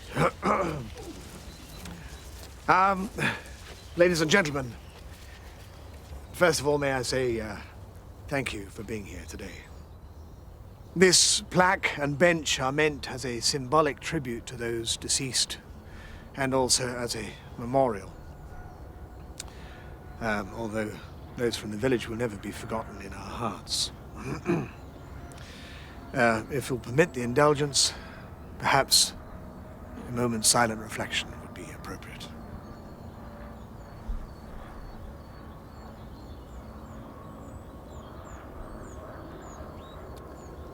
Thank you. All that remains for me to do now is to officially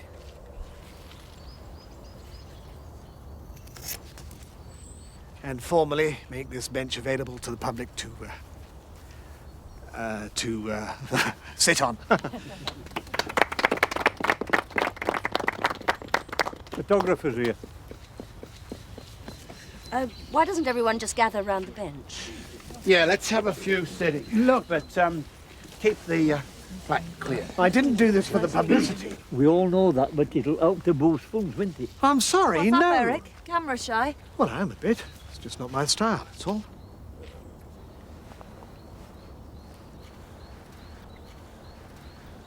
He's never been camera shy before. He's never had his picture in the paper before. No, he hasn't, has he? Okay, everybody.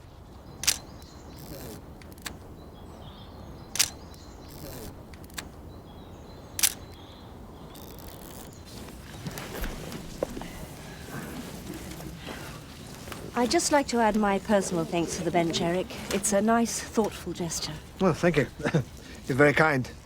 You're not staying for a drink? No, I must get back. Make sure our teenage children aren't breaking the place up. It's a feeling I know only too well. Another time. Yeah, just coming. The minutes of the meeting, Lynn. I know. I'll get them done. No doubt. The question is when. When I can, Doctor. And if that's not good enough for you, feel free to exercise your democratic right and find another mug to do them, OK? What are you going to have, Jack? Eric, what are you having? No, I'll get them. No, get away. You're the man who's paying for that bench. All right, give him a large scotch. And another pint. Aye. Thanks, gents. Nice gesture, that bench. Yes, it is.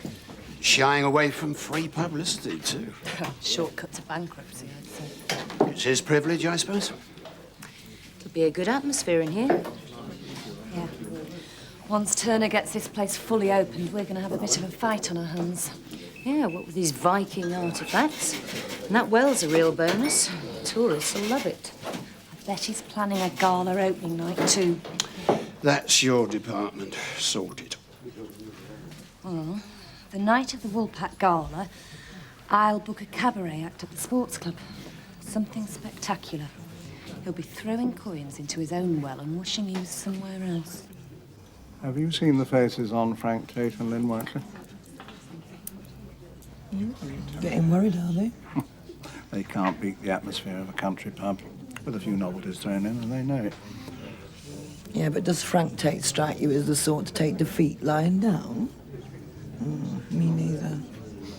A few Viking artefacts, perhaps? Definitely. With a plaque saying how they were found and how they got there. Definitely.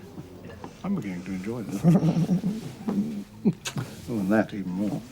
Look, I'm not prepared to give any statement other than what was said at the ceremony, right? Now leave me alone. Now then, no look on the old job front? I've a few good years left in me, Joe, but nobody else thinks so. Well, Jack says if ever need a hand, he'll turn to you. Oh, well, that's good on you, Jack, but when will that be? And what do I do till then? Life's short and I'm too old to wait. Yeah. Another? I was waiting for you to say that. Shirley? So who's minding Alice? Oh, my mum. I have to sort out a childminder, though, if I want to go back to work. Cut into your wages quite a bit. Well, I've got no choice, have I? Oh, Tom. Cheers. I've said something really stupid to Seth. He's upset. Can't you make it up to him? He could use a little help from his friends. Not going anywhere, are you, Uncle Eric? No, Michael. I'm quietly slipping away. OK. I respect your need for privacy. Thank you. I appreciate it. You know, that man is an unsung local hero. He's well worth front page.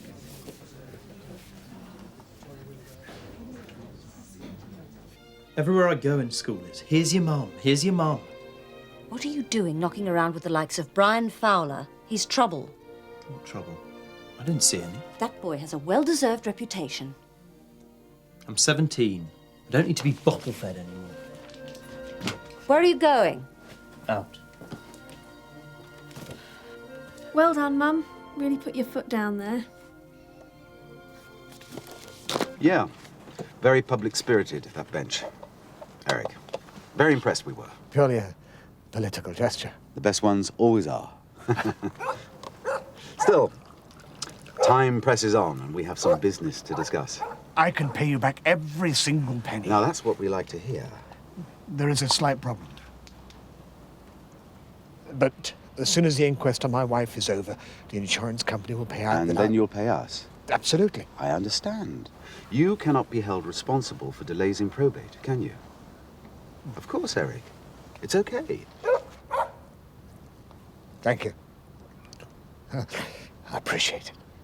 However, we're all subject to the vagaries of capitalism.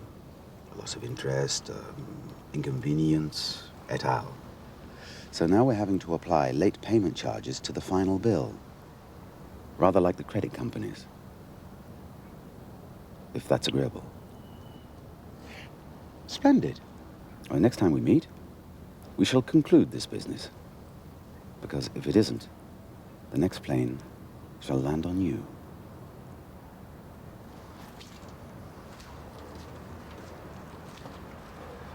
I am sorry, Seth. You were right to be upset. But I've put the word about to try and find you a job. What else can I do? You were showing off to that, were you? Yeah, you're probably right. No, probably about it. Seth, can I say something? It's a free country. Free to starve and all if you ain't got a job. I've got Nick as my gardener. If we're going to be truly authentic at the Heritage Farm, I'm going to need a gamekeeper. Someone with real experience of the job. You know, show people around how it's all done. There aren't many of them knocking around. Any suggestions? They don't come cheap either. Everything's negotiable, wouldn't you say? Well, subject to a suitable salary, I know somebody who might do it. And I get to keep out a shoot. So long as it's not human. Thanks. Well, if the Woolpack's got a well, the Heritage Farm can have a gilly. See you. I'll get my reward in heaven. Maybe you'll get your reward tonight. I tried, but the Windsors are as broke as us. That's all we need to hear. Yeah, well, let's not talk about it now. We'll think about it tomorrow. Hey, Seth. Really pleased for you. Really am. I know you are, lad. What we've got to do now is find somewhere to live, and we'll be well set. Do you fancy another, Seth? Seems you've got some celebrating to do. I've got enough here for now, thanks. Well, when you're ready, eh? Aye, cheers. Hey, I'm right sorry to hear that Windsors are taking Joan like that. Yeah, it can't be helped. All right, love, what do you want? Well, I presume I'm driving you and Joe home. Mineral water, please, Shirley. I'll get it. Too kind. Well, go on, Seth. I went in post office before ceremony. Windsors are definitely suing you over Donna's accident. Yeah, we know. Oh. And they said Joe has even admitted liability. And they said that you were there when he did it, so they're going to call you as a witness. Yeah, I need another drink. Well, I'll make the most of it. After the court case, you won't be able to afford another one.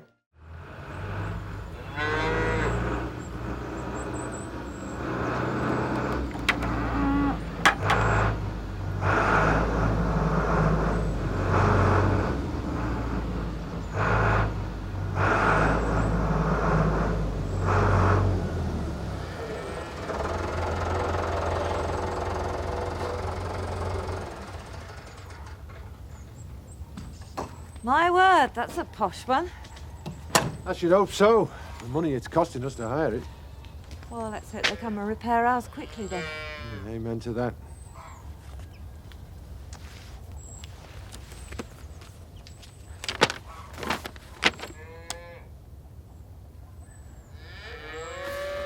Too serious then.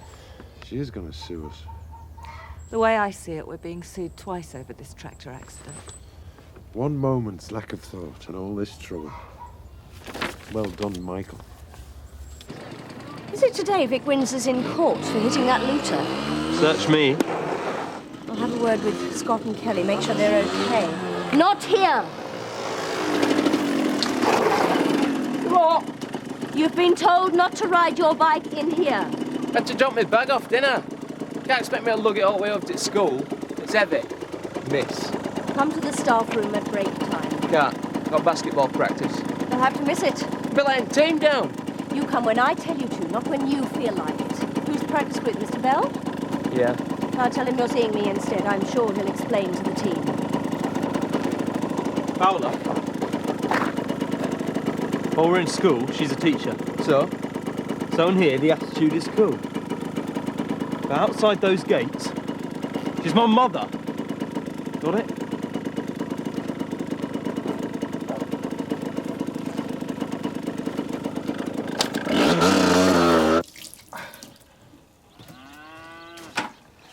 I can't believe they're going through with this. I thought we were all becoming friends.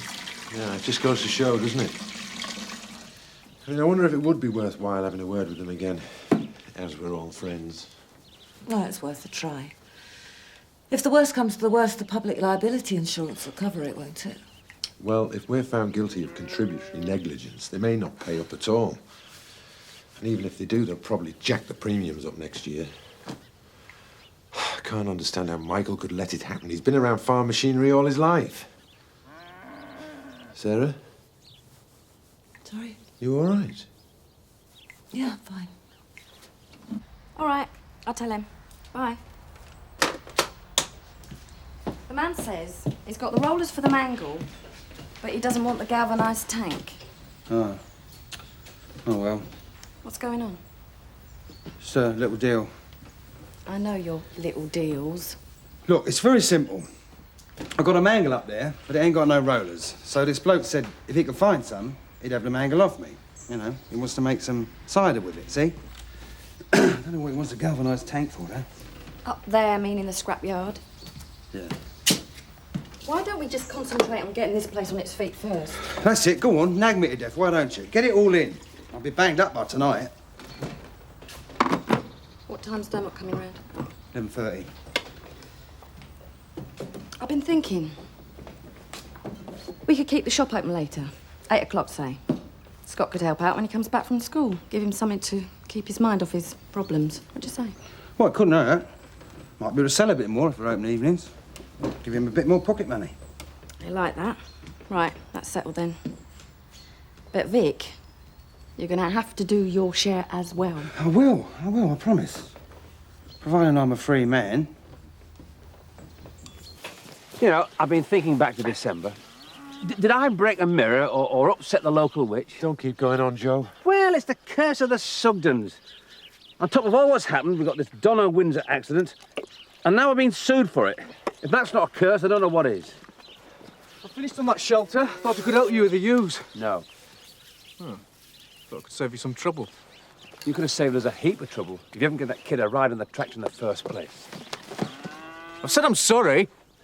Wearing the old suit twice in 2 months, eh? Got to be some sort of record. Bloke in the pawn shop's getting worried about it. You look nice. What do you reckon, Dermot? Ought to make an impression. What shall I tell that man if he rings about his rollers while you're away? Don't say away. Got a nasty permanent ring to it. Sorry. I wish I was coming with you. We can't afford to shut. Besides, we've got to be open for the hours advertised. Right, it's going to have to do.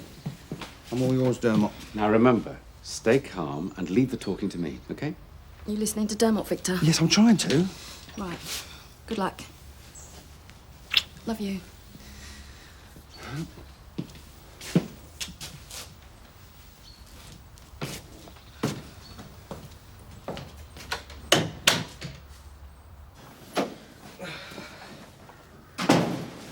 Hi. Well, I'm not back with Alice. Taking her into Houghton so she'll get lunch out. How are you? Spent the morning trimming hedges and trying to pick up any dirt I can use against Elsa. Doesn't seem right, though. It won't matter when you win the case. No. My solicitors asked me to make a list of all the things that makes me the better parent. Well, don't forget to mention the fact that you pulled Eric Pollard out of a blazing car. What's that got to do with Alice? Well, it shows what an unselfish and courageous human being you are. Putting other people before yourself. What better quality can a parent have? Well, there's one thing that Elsa's got that I don't, and that's somewhere to live. Why don't you talk to Frank about the flat Chris and I had at Home Farm? Well, the old nursery? Mm. Oh, yeah, that'd be perfect. Hi, you two. Guess what I've discovered? Turner's planning the official opening of the Woolpack next week. So, I thought I might give him something to think about. Book some sort of act for the sports club on the same night. Like what, for instance? Like the Chippendales, for instance. He's not going to take too kindly to that, is he? He's not supposed to. There's only so many customers to go round, you know. Will you be able to run me to the hospital tomorrow for an appointment? Yeah, no problem. You all right? Here, let me. You look a bit washed out. I'm a bit tired. Well, why don't you go and have a lie down? Yeah, I think I will. You going to see Ma tonight? No, we'll go tomorrow when Sarah's seen the doctor. Joe, I'm getting a bit worried. What about now? Money. And there's one damn thing after another at the moment. We've got the hire of that tractor out there now. There's Ma's bills. I mean, maybe we should try and get power of attorney over their affairs. We could always apply to the appeals committee. Well, I don't know. Look, why should we spend Ma's money? I mean, that's what they're there for. We've suffered as much as anybody because of this disaster. Mark, Ma, Leonard, the land. Least they can do is help. Yeah, well, we can only ask.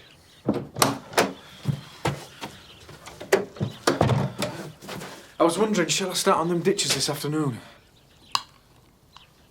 Aye, right.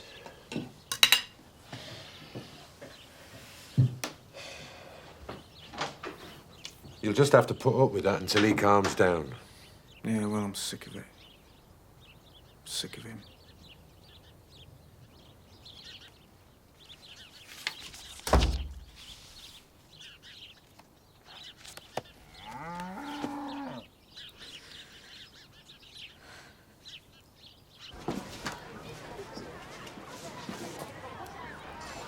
What are you doing? You talking to me? Get off the bike. Watch it! Sorry, my foot slipped. Try it. Room for one more, is there? Keep away from me and I'll keep away from you, okay? Sounds like a good arrangement. Is that right with you, Glenn? No. He's been looking for it since he arrived. Oh, you're gonna do it yourself then? This is now to do with you, Fowler. 4 on to 1. Bit boring, isn't it? Bit predictable, really. I don't need any help from you, okay? Well, you'd rather have 5 on to 1. We don't want no trouble with you. You got no choice. You've got it. If you want it. Next time, McAllister. Next time. What do you stick your nose in for? Felt like it. Besides, I've been looking for an excuse. How long you had this then? 6 months since the test. I'll have to get round to that myself sometime. Where are your old plates? I don't bother. Especially not on the proper bike. What proper bike? On the CB 1000. Really? Yeah. And I'm doing up a 1964 BSA Road Rocket 650. Cafe racer. Used to belong to my Uncle Ted. Zap up and down on the highway when he was 16. You were a ton 10 on it even then.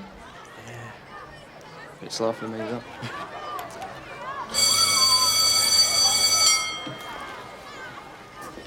Yeah, you know, your mother's got a right mouth on her. Give me a right roasting at break. Something about my attitude. Really? Can't imagine why.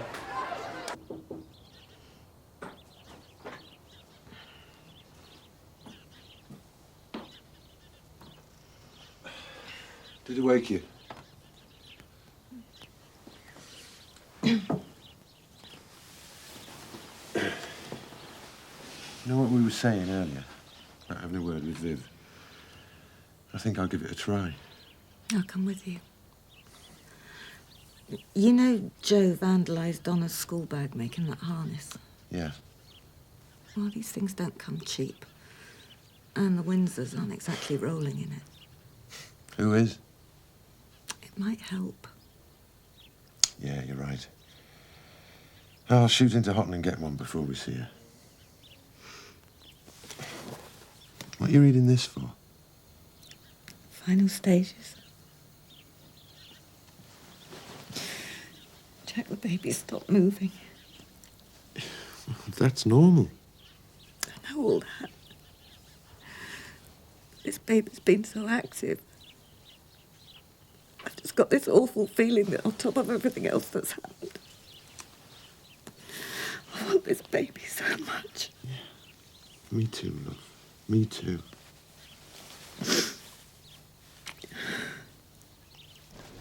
Thanks very much. Hi. A couple of CDs and some books. Thanks. No Cathy? She said she's sorry, but she's busy. She'll be over tomorrow. Yeah. Give her a break, son. She's been backwards and forwards to this place for weeks. And that's my fault, is it? Anyway, she's busy working for me, setting up the Heritage Farm. One of you's got to earn some money. Great. Talk about kicking me when I'm down. Emmy's a touchy. She needs to work, and so do you.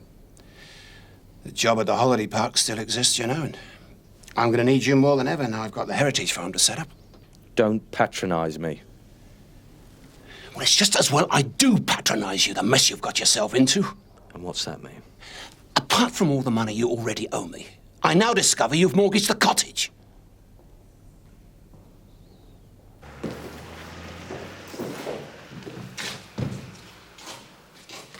Victor Windsor, it is alleged that on the night of February the 8th you did assault Norman Edward Jones, thereby occasioning him actual bodily harm according to Section 47 of the Offences Against the Person Act, 1861. You're lucky you've got a father like me to fund you. Lucky? You've never let me do anything by myself. Well, I'm a cripple now, Dad, so you can push me around to your heart's content. I'm getting sick of your self-pity, Chris. But if that's the way I choose to deal with this, that's my business, not yours. And what about Kathy? Don't you think she deserves a bit better? She'd have been off with her pretty boy in California if it wasn't for this. I'm not stupid. My God. All I ever wanted was for you to make a success of your life. I'd have done anything for you. But after today... Well, cheer up, Dad. If things get really bad, you can always go back to the bottle. You... If you weren't already down, I'd put you down myself. Look, just get out of here and leave me to get on with it. No. You're going to hear me out first.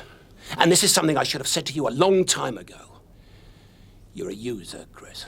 A taker, a leech. You've never had the courage, the wit, or the gumption to do anything for yourself, ever. That plane crashing was the perfect answer for you, wasn't it? Because now you can spend the rest of your miserable life feeling sorry for yourself, and no one will blame you.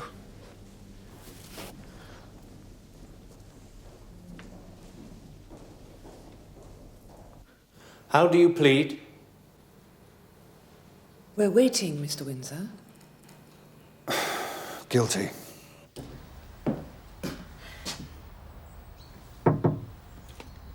Oh, hi. Aren't you supposed to be at school? Well, this is an official visit. Well, sort of. What do you mean? Scott. What now? No, it's all right. I was just wondering how he and the girls were feeling. About Vic being in court, I mean. Oh, well, they're worried. We all are. And I can't even think straight. What with this and on top of everything else, I just... You're all right. No, not really. I can't really breathe and... Why don't I make you a cup of tea and I'll shut the shop? No, we've got to stay open unless it's emergency. This is an emergency. Oh, God.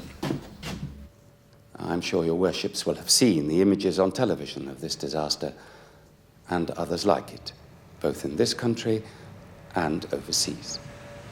Now, my client was at the center of the rescue operations, working alongside the emergency teams.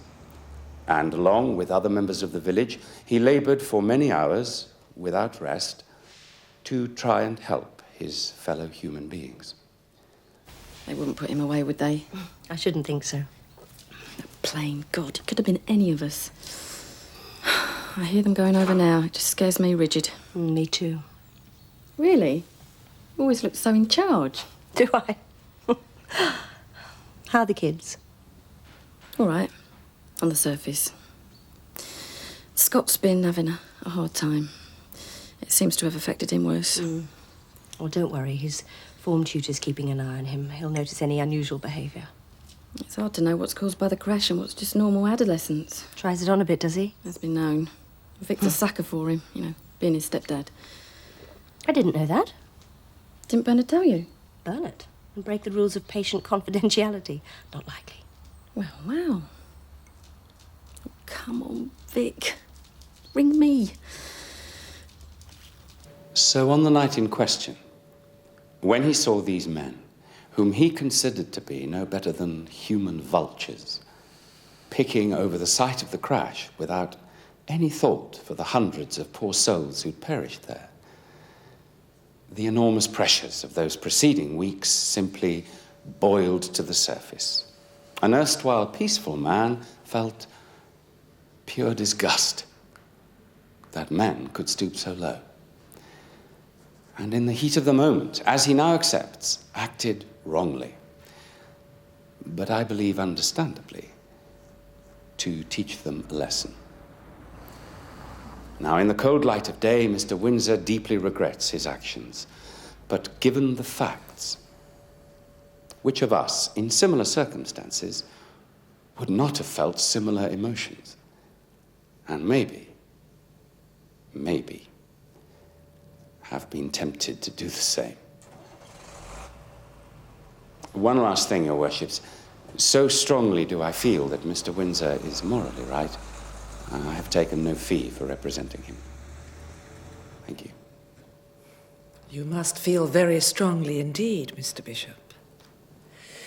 You have given us a lot to think about. We will now withdraw and consider our verdict. Oh, hello, Nick. Hi. How are you now? Oh, much better, thanks. Good. I just thought I'd take advantage of these quiet weeks to get a few jobs done. You know, the tourists will be on us at any moment now. I hear you're having an official reopening soon. Yes, Thursday, I think. You're coming, I hope? Oh, yeah. Better that than the poor man's Chippendales. What? Oh, have you not heard? Uncle Slim Whiteley's booked some male stripper group to appear at the sports bar on the same night. No, I hadn't heard.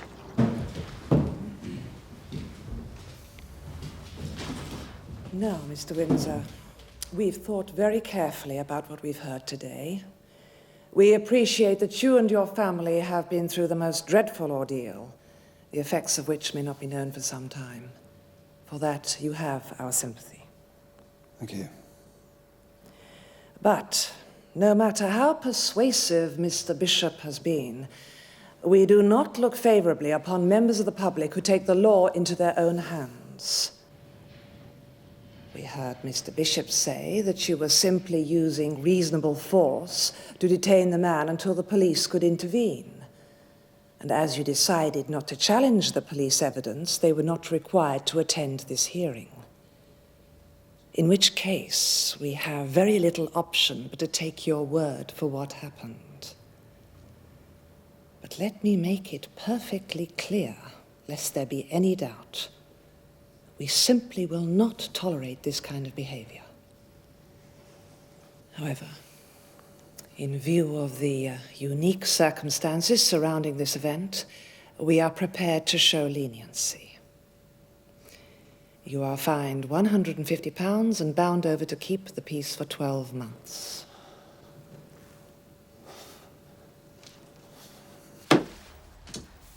We wondered if you'd got a minute to talk about this business with Donna and the tractor. What Michael did was stupid. Very stupid. Yeah, but he's just a lad and we all do daft things. I mean, the problem is he's not the one who has to shoulder the consequences. Well, he's employed by you and Joe. You should have made sure he was doing his job properly. It's your responsibility. Yeah, I know that. Look. Here, this is to replace the one that got ruined. Oh, it's lovely. I hope it's okay. Listen, Viv, if there's any way you and Vic can think again, we'd be... We did it! He got off. Yeah! Not exactly. He was fined and he's got to pay costs. Oh, a few quid. £150 fine, £70 costs, and he was bound over to keep the peace. Yeah, but I mean, that's neither here nor there, is it? Well, yes, it is. It means that from now on, you've got to keep out of trouble, if not. Yeah, I will, I promise. Here, let's have a bottle of champagne. Now, Vic, later. No, not for me either. I've got to get on. Yeah, Bye. Dermot, thanks again, mate. He was really brilliant, Viv. Yeah, well, just remember in the future, keep your nose clean. I will. Frank, she has got to be stopped. What can I do? Tell her she can't have male strippers at her bar. Sorry, it's her show. If she's decided that's the best way to bring the customers in... Frank, it is so tacky. It's also business. Well, there are limits. And what are you trying to do to poor old Seth? Giving him a job, Alan. Making up for the one that you took away. As a circus performer? It's still a job. Well, it's a bit early for you two. Well, this is business. When's the next meeting of the appeal committee? This week. Why, have you got something you want to raise? Well, we need some money. I mean, what with the upkeep of Ma's place and the cost of everything else that's happened, you know, we're facing real hardship. We will give it every consideration, Jack. Be a good idea if you came along and explained exactly what the problems are. This place looks better than it did a few weeks ago. Well, it could hardly look worse. I'm just hoping it's going to be a success. I'm facing a lot of competition right now. He's talking about Lynn Whiteley. Now what's she done? She's only planning to put on a male strippers do at her bar on the very night that I reopen. Oh, dear. And she's doing everything she can, quite deliberately, to ruin things for me here. Male strippers, eh? Oh, no threat to this place. I know where we'll be, eh, love? But what if the tourists find Lynn's bar more of an attraction? Good riddance to them, I say. Oh, yeah, and who's going to visit the heritage farm? Well, as long as I don't have to drink with them. need them, Jack. I've sunk every last penny I've got into this place. If it doesn't work now, I'm done for. I hope you understand that. I'm finished.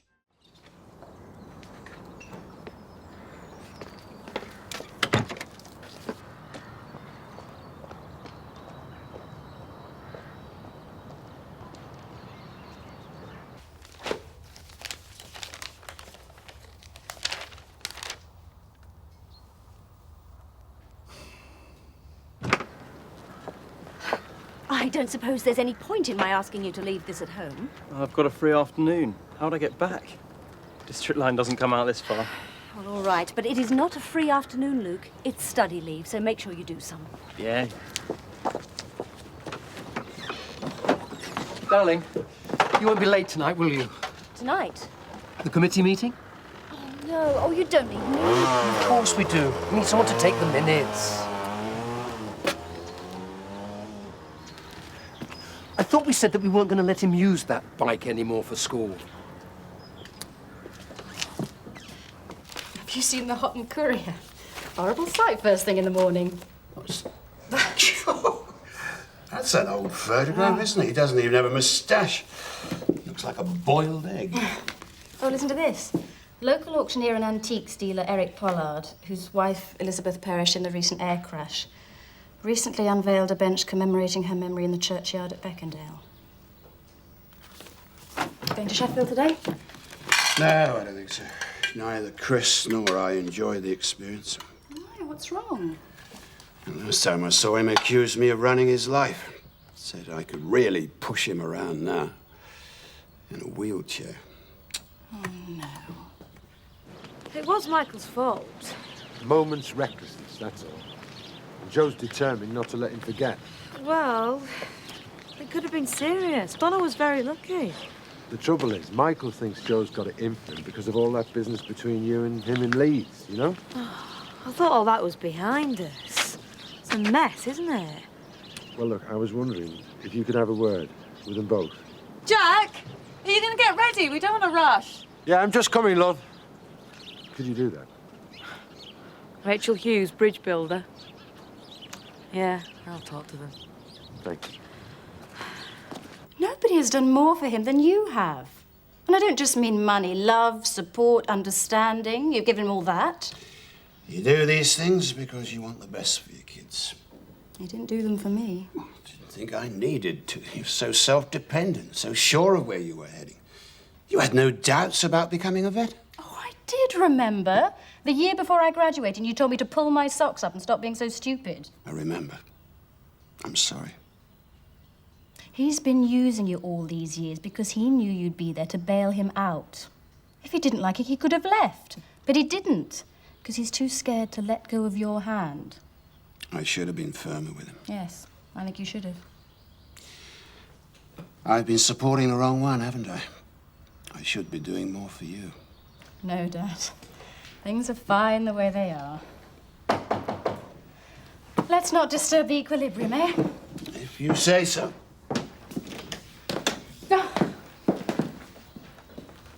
I knew that would happen. As soon as I put this silly stuff on, I knew I'd be naught but a laughing stock. Zoe, what do you have to do that for? Seth? What, McAllister? Yeah. Is that your sister at fifth? Jessica? Yeah, why? She's a bit of our age, isn't she? Keep your eyes up.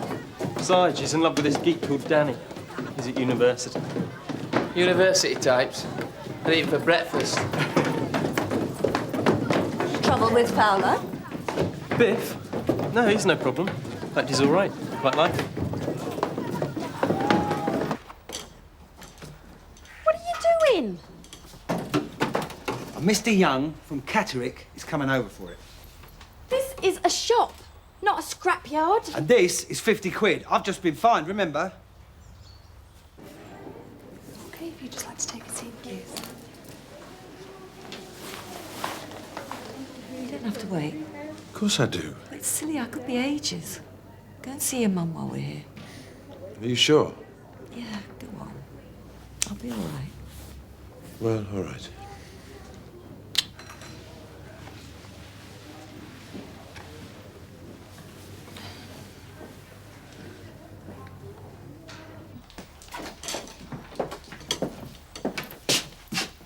Go on then. Laugh at me. What for? Because of where I look. That for the heritage farm, is it? You look great. Told you to say that, didn't he? Who? Frank Tate, he put you up to it. I'm not daft, you know. Oh, hello, sir. I like the outfit. You're all in it together, aren't you? It's worse as he gets older. Sorry about that. It's not supposed to be here. First or second? Oh, first, please. I've got a mind to cancel my order for that paper. Have you seen it? Yeah, we're just reading it. Doesn't look anything like him. Must have been a photo taken in his youth. Hmm? We are talking about the same thing, Eric Pollard. No, I was talking about the advertisement for the male dance group for appearing at the sports club bar. The Nobbies. Sounds like funny. That's $1.90, please. Just what this place needs. A bit of life. Yes, I might have guessed you comers in would have no feeling for the tone of the village. But you needn't get your hopes up. I'm going to have it stopped.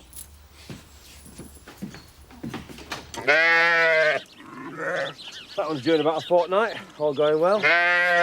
Mind you, the way things are happening around here. Yeah, it's a pity about Donna's accident. Pity? It's downright stupid. Michael's been on farms all his life. He knows there's things you do and things you don't do. And one thing you don't do is let a kid ride in a tractor with you. On top of all that, we've got 2 legal suits. Sarah's been called as a witness against me. I mean, it's as if she hasn't got enough on her plate. It's a real mess, isn't it?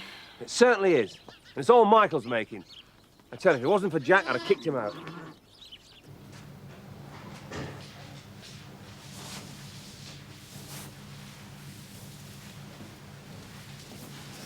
It's a bit early to be pacing about. What did they say? The baby's fine and well. There's nothing to worry about. It's just slowing down a bit, preparing to be born. Everything's absolutely normal. So much for Joe's theory. Curse of the Sugdens. 165,000, and I'll pay all your legal expenses. If you saw my annual legal bill. Ah, Seth. No. I don't want to talk about it. I'm sick of folk laughing at me. You've upset him good and proper. I'll make it up to him when he's calmed down a bit. 170,000, and I can complete within a fortnight? Not in that much of a hurry. It would be cash. Nope. Sure I can't tempt you? Only with 185,000. Here, I'm not wearing them. Ah, Seth! How'd you get on at the solicitors? I'll tell you about it later. Have you got your car here? Yes. Right, you give me a lift at Woolpack. Have a throat like a tram driver's glove. Come on. You gay? Apparently. Do you fancy a coffee? Yeah, why not? You know, Lynn's made an offer for the place. Have you accepted? Not yet. She hasn't made the right offer. But I get a feeling she will, She'll want to move in pretty quickly, though. That depends if we ever manage to reach an agreement. Thing is, Frank, I've got to find somewhere to live for Alice and me if I want to improve my chances of keeping her. And, well, I was wondering how would you feel about me renting the old oak nursery? Well, I'll have to talk to Kim first. We got 1 or 2 ideas for that place. Let me get back to you on it. What did the solicitor say? Said that it's going to be at least 3 months before it gets to court. And until then, just carry on as normal. Ah, that's good, isn't it? Is it? Well, give you a chance to get your case together. Yeah. Gives Elsa more chance too, doesn't it? What are you going on about? Oh, these stupid furniture people. They've only delivered 4 chairs and 2 tables. I've apologised to Joe. I don't know what else I can do. Why don't you try explaining what happened to him? Oh, no, not until he calms down a bit. To be honest, I've got more important things to worry about. Like what? Like Pollard and what he did to me mother. Yeah, well, that was my wife, actually, Mrs. Turner. Yes, well, you've only delivered part of the order. Yeah, we put the order in ages ago. I ordered 40 chairs and 20 tables. Well, you've left out all the noughts. Yeah, well, will you look into it, please, and bring me back? Thank you. Oh, it's absurd. You put your order in months in advance, and then what happens? The wretched computer, all by itself, leaves out all the noughts. Did you see Eric's picture in the courier this week. Oh, yeah, very moving. He thinks he's in the clear, but he's not. I'm not going to give up. Oh, Michael. Look, I know you think it's a figment of my imagination, but I went along for therapy like everybody said I should, and I am not balmy. A couple of sessions. Michael, you've always had it in for Eric. Ever since him and your mother started going out. You hated him for it. Honest, Rachel, there's more to it than that. I know it. Tables and chairs. You would think they were the easiest things in the world to get hold of. Seems everybody is conspiring to ruin my reopening. Yeah, and another thing. I went to see Mum's solicitor yesterday about her will. She was intestate. He gets everything, just as he planned. And how do you know that? I just do. No, you don't. Look, and until you do, I just suggest you shut up. You're getting me down. According to my solicitor, Elsa's gone to Victoria Mason and Partners in Leeds. I know them. Oh, well, I thought they were for women only. They are. Kim used them for the divorce. I used to dread their letters dropping on the doormat. Tough lot. This isn't about whether a man or a woman should just bring up a child. It's about whether who's best suited, me or Elsa. Nature versus nurture, eh? She walked out on Alice over 2 years ago. Said she wasn't capable of looking after her. That I was the best person to do that. People change, Nick. So do their views. You have to take that into account. A lawyers certainly will. I was the best person then, Frank, and I'm still the best person now. And I'm going to fight Elsa every inch of the way to prove it. If he doesn't get the right care now, in later life... Oh. Listen, I've had a word with the therapist. Now, she assures me that whatever Scott says during the sessions, no matter what, it goes no further. Are you sure? Absolutely. And you got my word on that as well.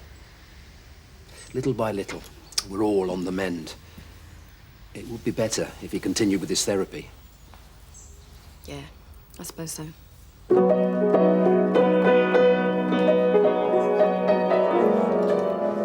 I was playing that, you know. I used to be quite useful at Ivory's. If you could find some roles for it, that would be useful. I'll sniff around. Have you seen Courier this week? The nobbies. It's disgraceful. Absolutely. Disgraceful. It's terrible. What time does it start, did it say? Seth, we've got to talk about this. I'm not dressing up as a gormless twerp, and that's that. We'll have to dress as flaming Vikings next to get a drink. Nick told you about Victoria Mason? Oh, I was just doing it now. You know? It's a left-wing feminist practice. They're supposed to be very good, the right kind of case. Feckless absent fathers. Alan, can I just have a quick word with you before the meeting? What would you say to Dermot being on the committee? I'd be delighted, but there isn't room for him, is there?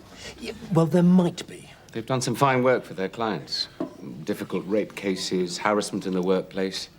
They're high profile, and they're very political. They'll want to make some points of principle out of a case like this. Like what? Woman's right to bring up her own child? Great. Best you know what you're up against, Nick. Well, I do think we should wait and see if Councillor Jones and Miss Forsyth do turn up first. Yes, well, obviously. But if they don't, I think we should boot them off and elect Dermot instead. Now, I've spoken to Frank, and he's all for it. Oh, well, in that case...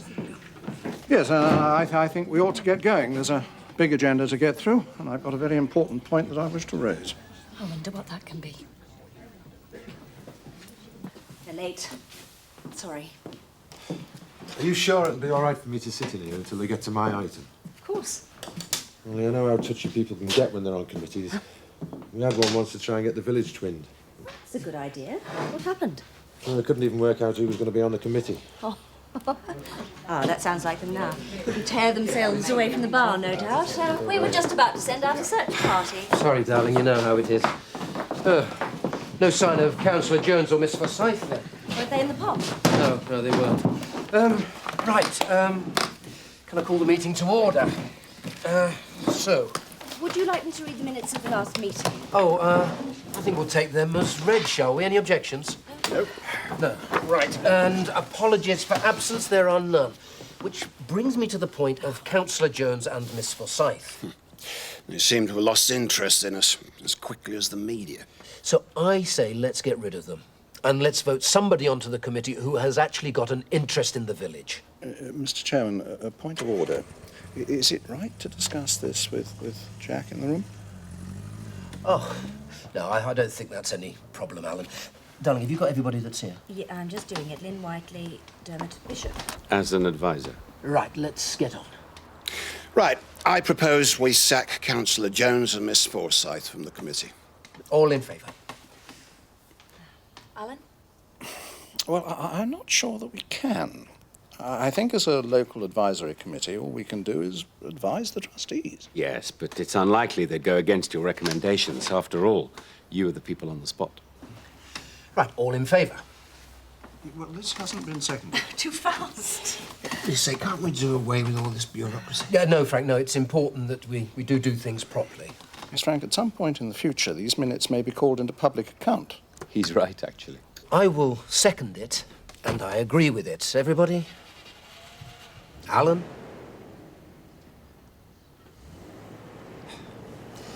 Carried unanimously. In their places, I would like to nominate Dermot. Seconded. Me? I think he's more than proved his commitment for doing what's best for this community, and after the way he volunteered his services, completely gratis, to help Vic Windsor, well, I say we elect him. Hang on. We should do this properly, without Dermot in the room. Sorry, Dermot. I don't think that's necessary. No, I'm happy. There has been some previous discussion, Lynn. Without me? Afraid so. Well, what do you say? Well, if you're sure that I'm right for the job. We're sure. In that case, I accept. Right. Well, shall we move on to the first item in the agenda proper? So much for doing things properly. Oh, it's trouble. Doesn't do anything. Have you seen this? Eric Pollard plastered all up courier. Yeah, horrible, isn't it? Must be ages old. It's not got a moustache. He looks like a peeled orange. The third item is a vote of thanks to Eric Pollard for the Elizabeth Pollard Memorial Bench. But perhaps we'd better take Mr. Sugden now, as he has been waiting.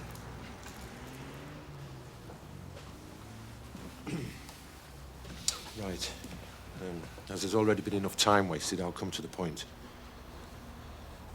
You all know what happened to Ma. She's now in a coma.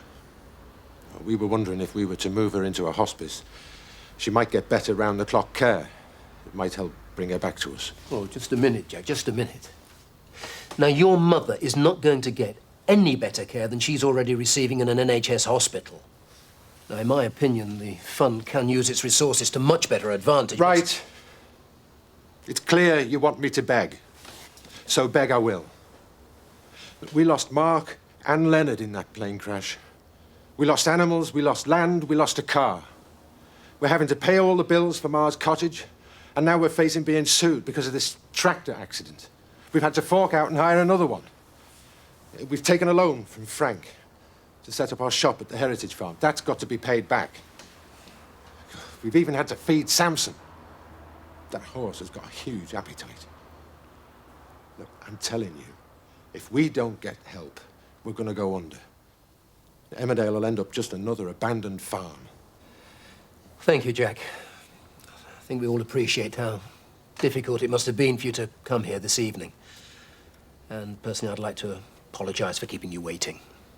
Jack, what about your mother, though? She must have some money of her own. Oh, aye. But without going through a long and expensive process to gain power of attorney, there's no way we can touch it. Yes, and power of attorney can be a complicated area. You do know, Jack, that we do want to help you as much as we can. But perhaps you'd better leave it with us now and let us discuss it. Aye, okay. Thanks.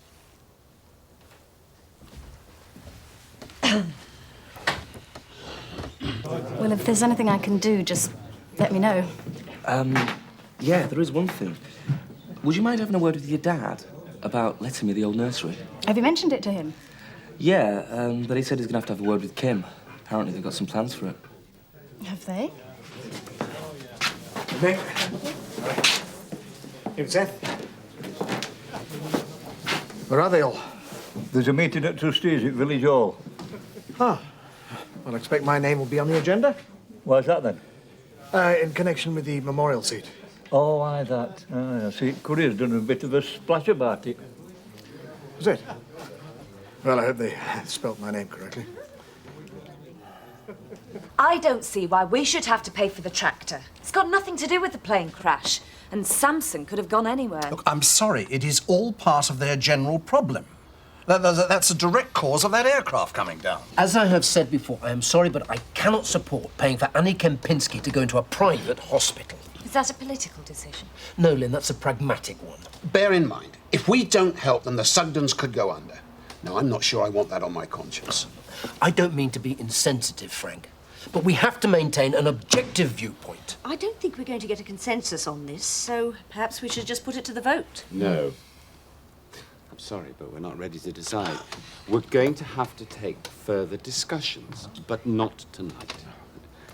We need to sit down with Jack and Joe and work out exactly what their requirements are, taking into account the objections of Lynn and Bernard. Right. Look, it is getting late. I propose that we move the rest of the items on the agenda to the next meeting. Now, is there any other business? Well, just a moment. I do have a very important point to raise. Something that affects the whole of the village. On Thursday, I shall be reopening the Woolpack after extensive refurbishment. As a focal point for the community, the pub's role, I think, is indispensable. Get to the point, Alan. Well, the point is that she is employing a group of male strippers to appear at the sports club bar on the very same night. What do you say to this, Lynn? It's absolutely true. But I am donating 50% of the night's takings to the appeal fund. You didn't tell me that? Didn't I? I meant to. Perhaps we should give Lynn a vote of thanks, Alan. Yeah. Well, in that case, I shall devote 75% of my takings on my opening night. Well, that's most generous. 75%? Well... No, I'm sorry. I don't mean 75%. I mean 100%. All of it. Everything. Hello, Michael. Rachel. You may have got your picture in the paper, but you don't fool me. No. Picture? What picture?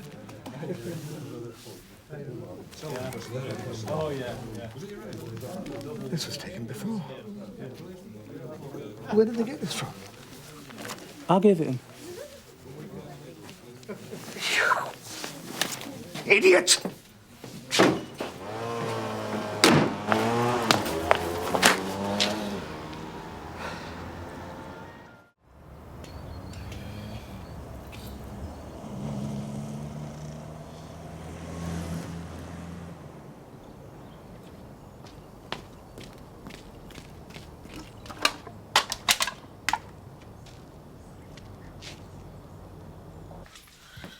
Morning, Dad.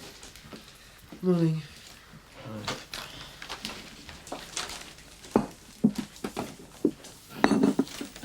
No, Jess. But you're all reading. Well, then you read. If you want to watch television, go in the sitting room. Can I take my breakfast in there, then? No, I'm in the middle of cleaning it. You're only cleaning up because you're going to interview cleaners. Exactly. How terribly middle class. Thank you. Just imagine when you and Danny are married, Jess. You'll be able to eat in your sitting room, watch breakfast TV and play with your Cindy dollies at the same time. Just shut up, will you? Do they get breakfast TV in Scotland? Yes, of course they do. That is where you're going to live, isn't it? Aberdeen? Oh, Mum, will you just tell him to shut up? Oh, we should both shut up. Like 5 minutes peace and quiet before I start work. You're all going to have to turn out in 5 minutes anyway. How come you're off today? Because your father has delegated the task of finding a daily to me. I don't know why you don't just pay me to do it. Because we've all seen your room. At least my room isn't full of empty lager cans.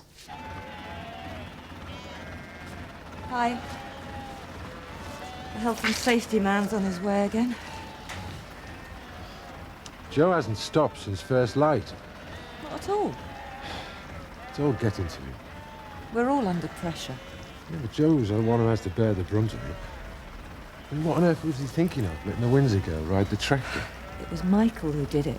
Well, that's not the way the safety guys see it. Joe was in charge, so we're all going to have to pay up. I'm just disappointed that they threatened to take it as far as court. It's not as if the child received a permanent injury. I can just see a way of making easy money out. The shop's struggling, so we're going to be the ones to pay. I'm going to go and see Frank Tate later. To increase the loan for the farm shop. Why not? Keeps telling me I'm a partner, not just an employee. I'm going to start acting like one. See how he takes it. All right, I give up. I'm going into the surgery. Don't forget I'm going out tonight. Oh, you're still going to go then, are you? Yes. A few people from school are going, some of the neighbours. The grand opening of the Woolpack. No, it's a charity night at the sports club. Lynn Whiteley's invited me. Just you, not both of you. It's a ladies' night. Your mother is going to see some male vaudeville performers, to put it delicately. I shall be at the Woolpack. Honestly, the cheek of some people. I found these on our benches outside. We don't even stock this brand. Don't worry about that. You are the landlord of the best pub in the village. It's going to be a good night. Yeah, but it's not the only pub. I hope you realise that. Yeah, well, you've got to be optimistic. I mean, you set the tone. Alan Turner, the genial host. Oh. Come on, let's see that welcoming smile. That's better. Oh, look. You framed Eric Pollard very nicely. Oh, yeah. Wasn't he sensitive about that being in? Yes, I don't know why. It's not as if we don't know him, is it? Maybe we don't know him as well as you think. He certainly sounded like he put the X in the corner of life for no publicity. Yeah, but we haven't. So I hope they read that banner out there. Morning, all. It's good time for breakfast, Lynn. Oh, I hope you don't think I was lying in bed until I smelt the bacon frying. We don't think that, we know it. Cheeky. You're looking very smart for this time in the morning. Gonna see your solicitor again? Yeah. Don't look half bad yourself first thing in the morning. You're looking forward to tonight, Kathy? Why? Why? Because the nobbies are on at the sports club. 5 hunks, and you're asking why. You are coming, aren't you? Oh, I don't know. It's not really my cup of tea. Kathy, they're gorgeous, fit young men performing a very raunchy act. Who couldn't be interested? We're not all like you know. Oh, yes, you are. Deep down. I'd love to see your face if one of them walked in here now.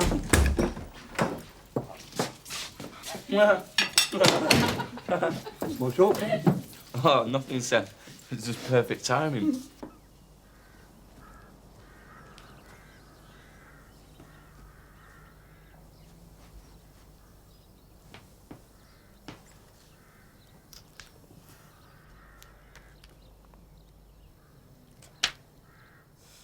Right, what's that? What about your breakfast? Oh, I'm gonna be late, Kathy. Anyway, I don't feel like eating anymore. I'll see you later. Good luck. Thanks.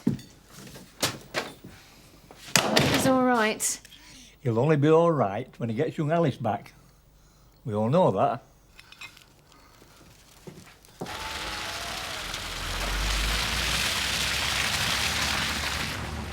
Smiling assassin. They're going to prosecutors. Ah, they always do. Kids riding in tractors are a #1 no-no. Just couldn't have come at a worse time, could it? We'll manage. Just thank God she wasn't seriously injured. How much do you think the fine will be? That was the last thing I asked him.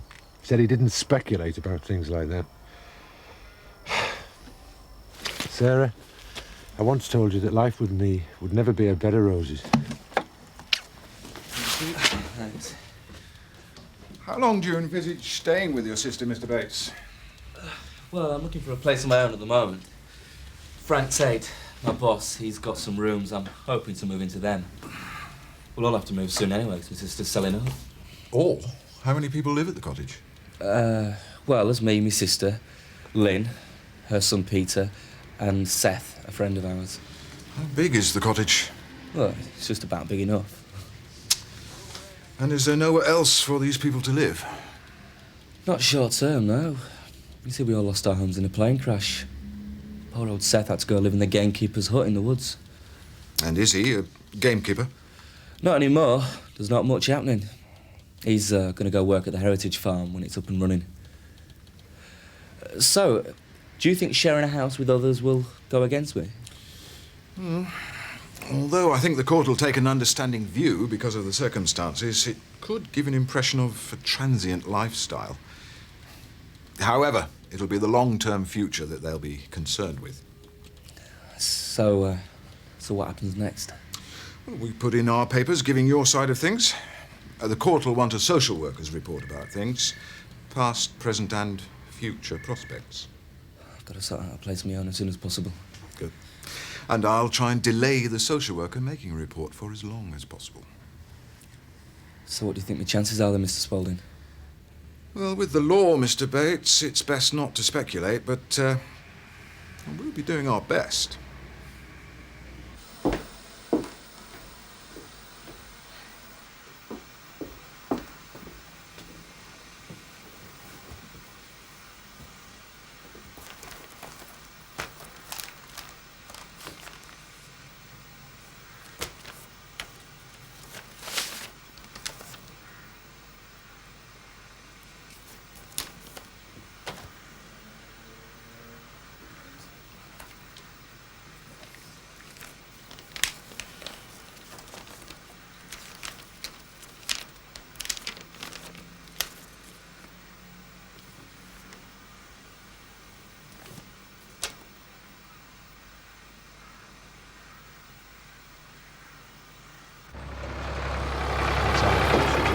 I want the place ready to open Easter Monday, Jack, so we can grab the bank holiday crap. What do you think?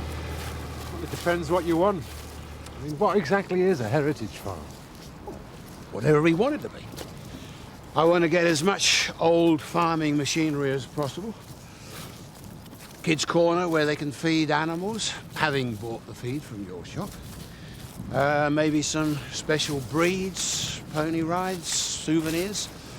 People like Seth in old traditional costumes. What are you going to call it? Tateland? How do you mean? Well, Walt Disney had Disneyland. Frank Tate, Tateland. Well, what do you think? Can you see any problems? Well, what about planning permission? You might not get that through in time. Shouldn't be a problem. It's not going to be a huge project, Jack. We're not actually changing the use of the site. Locals shouldn't object. Anyway, you're a local. Do you object? Well, I'm supposed to be a partner, aren't I? I don't suppose about it, Jack. You are a partner. That shop is a key element in the project. Good. Well, I'm glad you said that, because I'm worried about... Don't worry about customers. I'm going to raise the whole profile of the holiday village. Get some local advertising, that sort of thing. The holiday makers will definitely visit the farm and use the shop. No worries, Jack. Look, I appreciate what you're saying, Frank. It's just that the cash flow situation at the moment... Oh, sorry, Jack. Hello? Oh, she's there now, is she? Tell her I'll be home in about 3 minutes and then we can shoot straight off. Yeah. Bye, Kim. Sorry about that, Jack, but I've got to dash off and see Kathy about the new bungalow. Yeah, well, just before you go, Frank... I'm trying to think of everything that Chris will need to customise a bedroom for him. I'll see you later. Yeah. See you. I know it doesn't look very big at this stage, but believe me, it's adequate. Foundations can be very misleading. I'm sure it'll be fine. But will you? How do you mean? Kathy, we can build the best equipped bungalow that any disabled person could hope for, but the bottom line is still you and Chris, isn't it? I've said I'll look after him, and I mean it. I believe you. I know you do your best for him, but why are you doing it? I like things to be up front, Kathy. And believe me, I want to do what's best for you, as well as Chris. What are you getting at, Frank? Only for the accident, you would have left Chris, wouldn't you? No. I'm not blaming you or judging you in any way. I can imagine what you're going through. I just want to help. I don't want to know about the other person. I just want to know what you want in the future. Best all round if you tell me now, rather than up and leave it. Do you think I am someone to make his breakfast one morning and then run off? No, of course not. Well, why are you saying it then? Probably because I've been selfish. I thought if I could make life comfortable with a new home, you'd both be happy. And my responsibilities will be lifted. I want to ask you a big favour, Kath. Will you give him time to adjust before you do leave him? I can't leave him, can I? Not now, not ever. He's my husband and that's that. It's a terrible thing to say, Frank, but you could be building my prison here. How's the search for a daily going? It isn't. I got sidetracked by this. I think she's seriously thinking of moving to Scotland. It's only a college prospectus. You've been listening to too much Luke. I found that first, and then I found this letter from Danny. Oh, darling. Looking at a college prospectus is one thing, but I don't think we should be reading her private mail. It says he's been trying to sort out accommodation for them and is confident of finding somewhere. Living together? This has got to be stopped before it goes any further. Let them get engaged. Let it run its course. They'll drift apart eventually, do nothing. Now look where it's got us. I never encouraged her. I merely tried to get over to you that if you said she couldn't see a 10-foot Martian, she'd go looking for one. It says here that he's looking for a part-time job and that it shouldn't be a problem. What are we going to do? Confront her. This is not going to happen. How can we confront her when we're not supposed to know what's going on? I can't tell her I've been searching her room. That'll only make it worse. You shouldn't have been so lenient with her over this nonsense. First real boyfriend and she thinks she's engaged. It's ridiculous. There is no point in getting on to me. We have to present a united front. If we'd have presented a united front at the beginning, it wouldn't have got this far. Or would they have run away to Gretna Green weeks ago? Well, we've got to find some way of approaching this. After you've put that back where you found it. Maybe we should talk it over with Luke. Isn't that just a little bit like asking Saddam Hussein for advice about how to get on with your neighbours?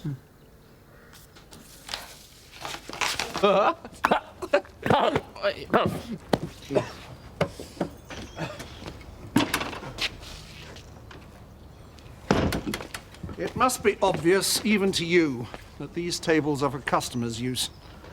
To consume drinks bought at this pub. Where'd you get these cans? The offie. The offie? Oh, well, wherever it wasn't from me. And as these are my tables, I'll thank you not to use them again. Now get off my forecourt and don't come back.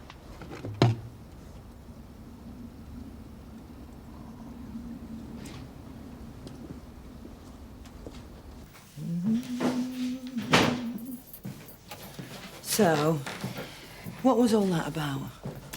Those young lager lads tell me that they got their drinks from the offie, by which I assume they mean the Windsors. I knew the sale of alcohol would lead to the unruly element coming to this village. I just knew it. That's what happens when you get rid of the community policeman. Something has got to be done. Look, we don't want people thinking that we're worried about a little offie. Come on, Alan, look at this place. I mean, we're going to be the talk of the town.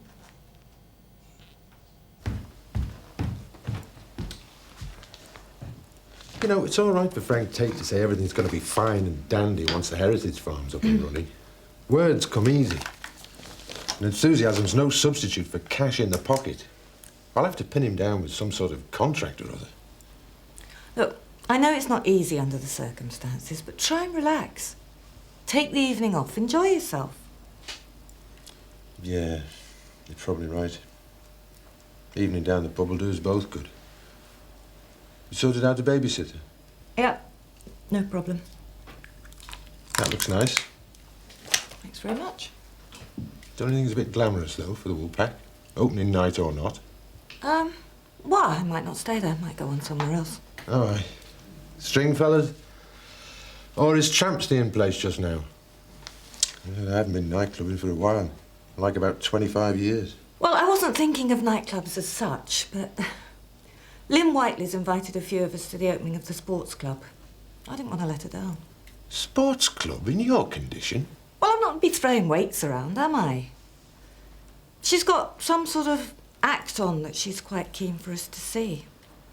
And you too, if you want to come along. Woolpack will do me.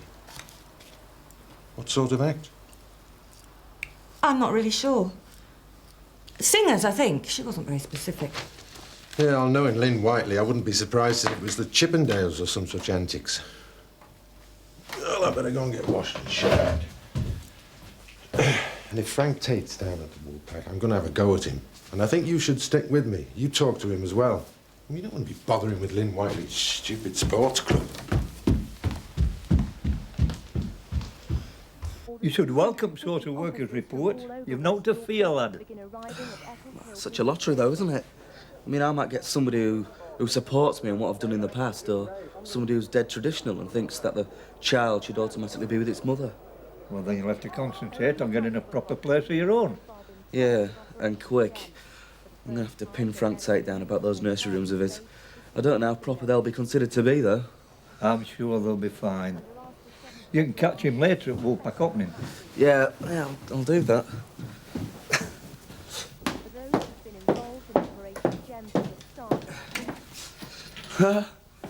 You've gone a bit over the top, haven't you? I just thought I'd cheer myself up. Do you think I should wear something a bit less dressy then? Don't change a thing, love. You look a treat. You're making a happy man feel very old. And taking a notice of your brother, he's just being overprotective. You get down there and give the whole world a treat. Oh, thanks, Seth. No, I wasn't looking forward to going tonight, but once I decided to go, I thought I might as well go for it. And you have. You don't look too bad yourself, love. It's amazing what you can do with a packet of polyfiller and a bag of wire coat hangers. Hey,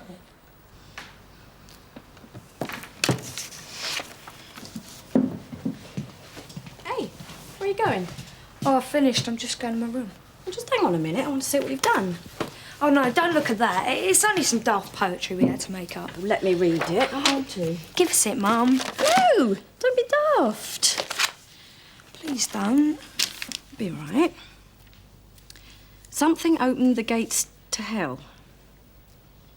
Screaming beasts with secrets to tell. Flames, pain, burning horrors to share. Not dark horses, but true nightmares.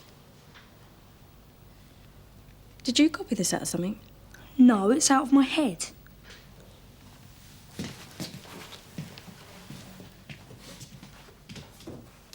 This just goes to show that the traditional British pub is alive and well and thriving in this village. Why should he be so upset about an old photograph appearing in the paper? Search me. There's a lot more to Eric Pollard than meets the eye.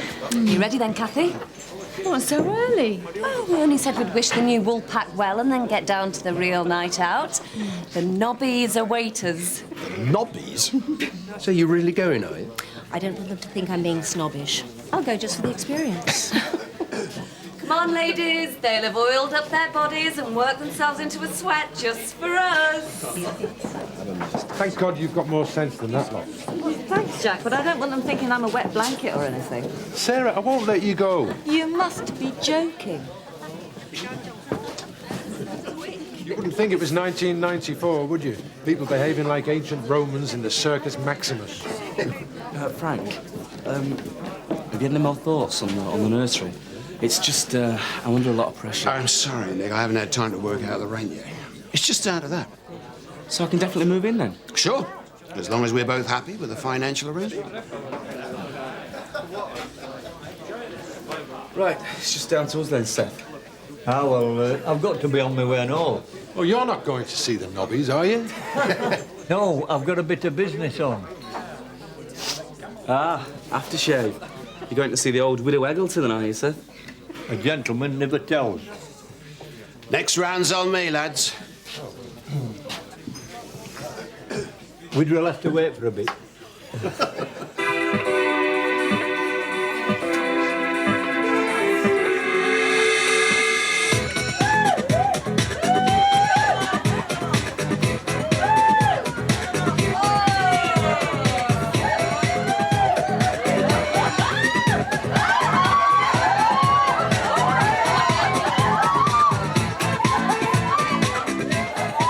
Right, girls, I'm looking for a woman, a mature woman between the age of 30 and 40. The woman I'm looking for must be married and experienced. I need a woman who knows what a man needs. Most men go through brunettes, but tonight, girls, I'm going to go for a blonde. This blonde girl must be experienced, mature, and also a Capricorn. It's amazing, but I actually fit the criteria. Oh, it's her! She's here! She fits it all! That's my woman tonight. Here's one I had earlier.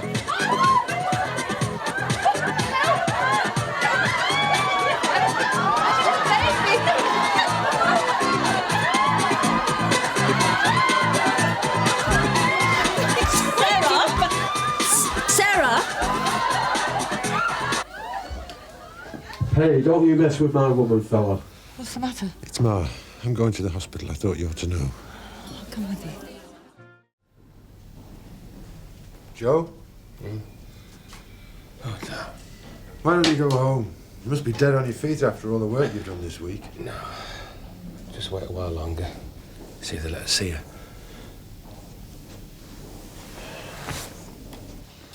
Jess, you can't just shoot off to Scotland without asking us about it. Well, I mentioned it to Mum and she said it would probably be all right. I did not. Well, yes, you did.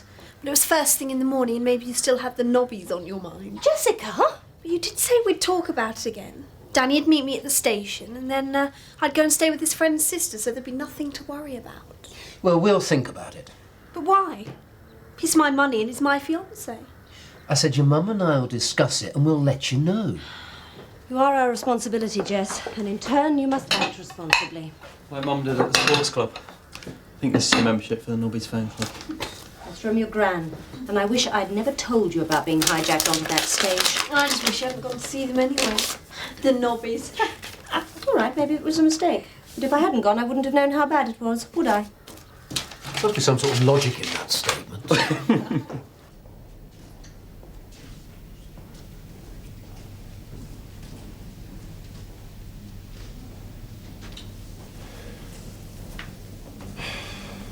Same story. Internal organ failure. Common problem. They need a consultant to look at her. Look, we might as well go home. If a consultant is going to see her sometime, it could be any time. I think I'll stay a bit longer. No, you're coming home with me now and you're taking the rest of the week off. I don't go cracking up on me, Joe. I need you. To get us into more trouble. I never meant for the Windsor's kid to come to any harm. Well, everyone knows that, and you know it. Now, you've got to think positive, Joe. Ma's still hanging on. Young Donna wasn't hurt seriously, and it was Michael Feldman who was driving, not you. Now, come on, let's go. The curse of the Sugdens. Don't be daft.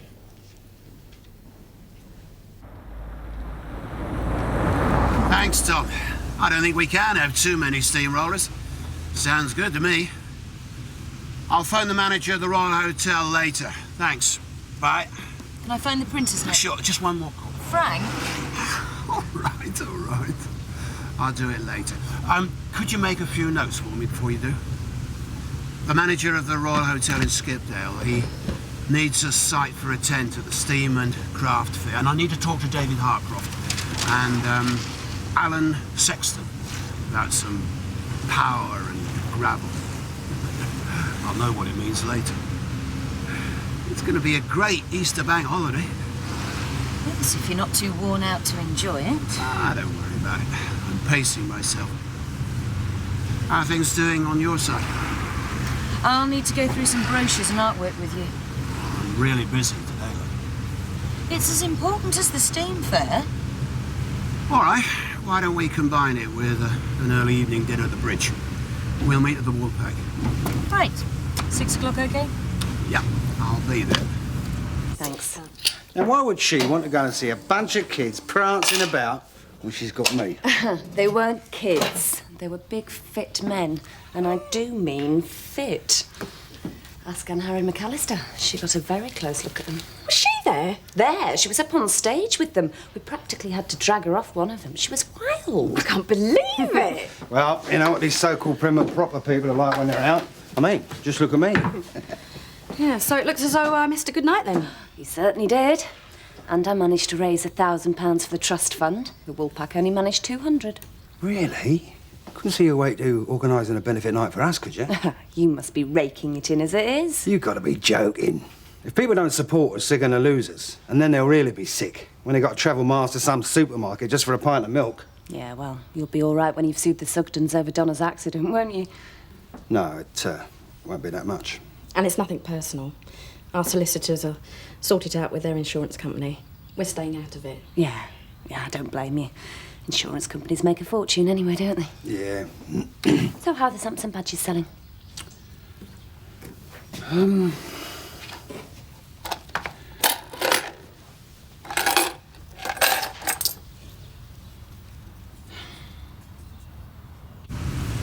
So, how's Kathy coping at the stables? I think it's good for her. She's not visiting Chris quite as often as she feels she should, but as he'll be home soon, I don't think it's too serious. I'm not going myself either. The doctor says it's no bad thing to cut the visits down. Let him prepare for coming home. Does Kathy ever talk about Josh? No. And I'm glad she doesn't. I just hope I've got through to him. He's going to need Kathy for a while. What exactly do you expect of her? You know what I hope she'll do. Well, no, I don't know. First of all, you're telling her she should have a job, so she won't be giving all the time to looking after Chris. True. Then you're complaining about her not taking her responsibilities seriously enough. I was worried about her getting as housebound as Chris. That's before I knew about the affair. It does change the situation. The affair's over. She said she'd stick by Chris, and I believe her. I don't think so. She's young, attractive. There's going to come a time when she'll want to have kids. And where does Chris fit into that little scenario? Has she ever mentioned that she wants to have kids? No, but it's only natural. Is it? Not everybody does. Why worry about it if it might not happen?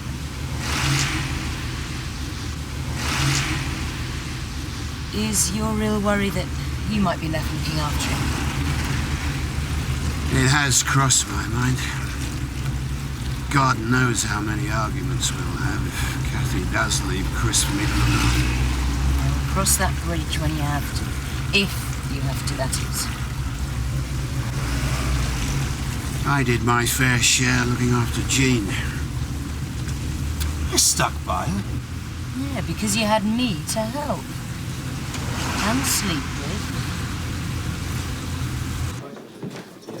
Don't turn your back on him, Joe. It's what my mother probably did. Don't, Michael. The lad is off his head. How can you live with yourself, eh? How can you walk down the street as if you've got a clear conscience? Well, you're a fine one to talk. The mess you've left me in. For goodness sake, Joe, not in here. You should have told us you couldn't ride on that tractor. It's your fault as much as it is mine. Michael, that's enough. Come on. I'm sorry, Joe. That is a sample of what I have to put up with all the time. Yeah, but maybe I shouldn't have snapped at him. It's just I'm under so much pressure at the moment. Buy a pint. Yeah, why not? Pint, please. Afternoon. And large Scotch, please. Do you hear about Lynn Whiteley's contribution to the disaster fund, Alan? No, and personally, I'd rather people didn't make a fuss about the fact that I donated £200. She gave 1,000. 1,000? She can't have made £1,000 profit out of that dreadful male stripper night. No, yeah, you're right. She didn't. She made 2. Apparently, she said she was going to give 50% of the night's profits. She's obviously going to do good business down there. Depends what you mean by business. To me, it's not just profit. What else is it, Alan? Well, it is the knowledge that you can come into this establishment and be treated with dignity, civility, courtesy, value for money. And can you imagine us stooping so low as to put on acts here, let alone male strippers? It's all very well, but unfortunately nowadays customers want a little bit more than phony Viking artefacts hanging on a wall. Well, we are planning a musical evening. You are? Good food is what they want. Yeah, and not like that stupid wine bar. Fancy food at fancy prices. You want to serve good old-fashioned country grub. Yorkshire pudding, cream tea, stuff like that. You're going to win it. Yeah, but I still think we need some music. Sounds good to me, but why not do both, eh? Well, no harm in trying. Now, that sort of thing wouldn't have happened in MacArthur's time. I intend to do something about that. Yeah, well, you're just going to talk to them and you're not going to blow your top, right? Yes, Mrs. Turner. Oh, what are you having? Just a quiet word first, Joe. It's all right. There's no change in Ma's condition. But the health and safety have been on. Don't tell me. They're going to prosecute. Yeah, I'm afraid so. Official notice that they're going ahead. Could cost us a lot of money, Joe. Why, though? Why now, Jack, eh?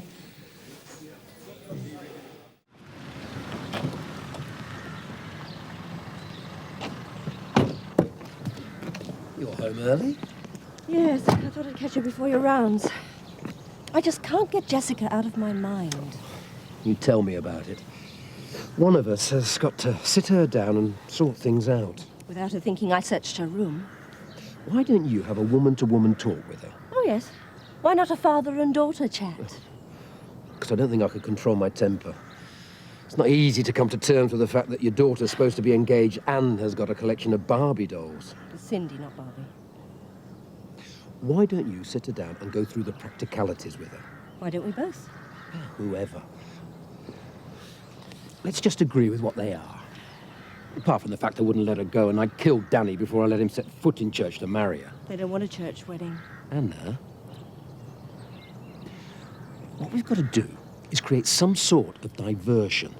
Get her involved in lots of activities. Take her mind off him. Yes. Something we could do as a family. Such as? Horse riding? Well, we are in the middle of the country. Well, you think of something then. Well, perhaps you're right. As a start, it's not a bad idea. How about £50 a week rent? Yeah, soon as you like. Okay. See you, Nick. Seems reasonable. Can he afford it? Yeah, I'll knock it off his wages. My hope is tax. Got enough to worry about with his custody battle over Alice. You're just a big softy. I thought I told you I want the marquee the other side of the hill. You can't understand a simple instruction, then find someone who can.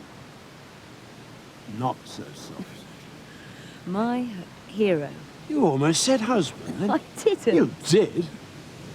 Marry me and have our baby. Aren't you busy enough at the moment? You know what they say? If you want anything doing, ask a busy man.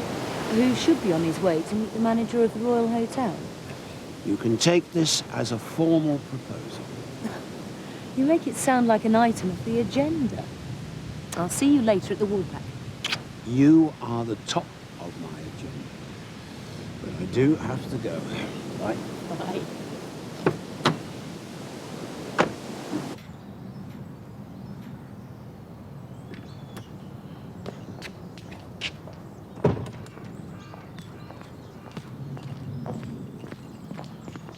Hello, Kim. Hi. Has Frank arrived yet? No, I haven't seen him. Mind you, I'm a bit early. Could do the business with her. Where are you going? You'll see. Mr. Turner. Yes? Just want to apologise for littering your tables. And it won't happen again. Oh, well, it's admirable when anybody admits they're wrong and apologises, but it is particularly gratifying when it comes from the young, like yourselves. What kind of music are you putting on? Oh, just a sing-along to a piano. Ah, not your scene, eh? Don't think it was anybody's scene these days, is it? Well, yes, a lot of people enjoy a good sing-along. Sing-along? Sounds well sad. Sad? Old-fashioned and unappealing. You should try putting a quartet on or something. Quartet? Oh, I don't think the Woolpack's an ideal venue for that. No, it'd suit the planets, wouldn't it, Biff? Oh, yeah. Yeah. The planets? Well, as in Ulst? Well, I don't know where they come from. They come from Leeds, and they're very good. I saw them at the Royal College of Music, and then again at the South Bank. The Royal College of Music, eh? Well, are they expensive? No, they just love to play. Shall I get their MD to give you a ring? MD? Musical director. Oh, yes, of course. Well, why not? I mean, nothing ventured, nothing gained. Well, thank you very much, lads. You're welcome.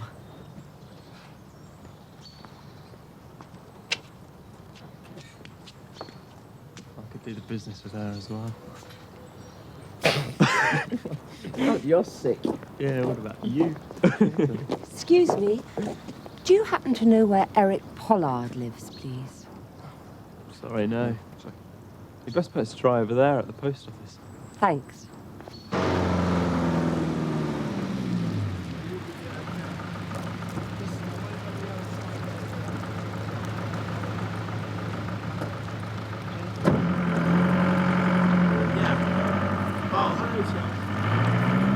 Yeah.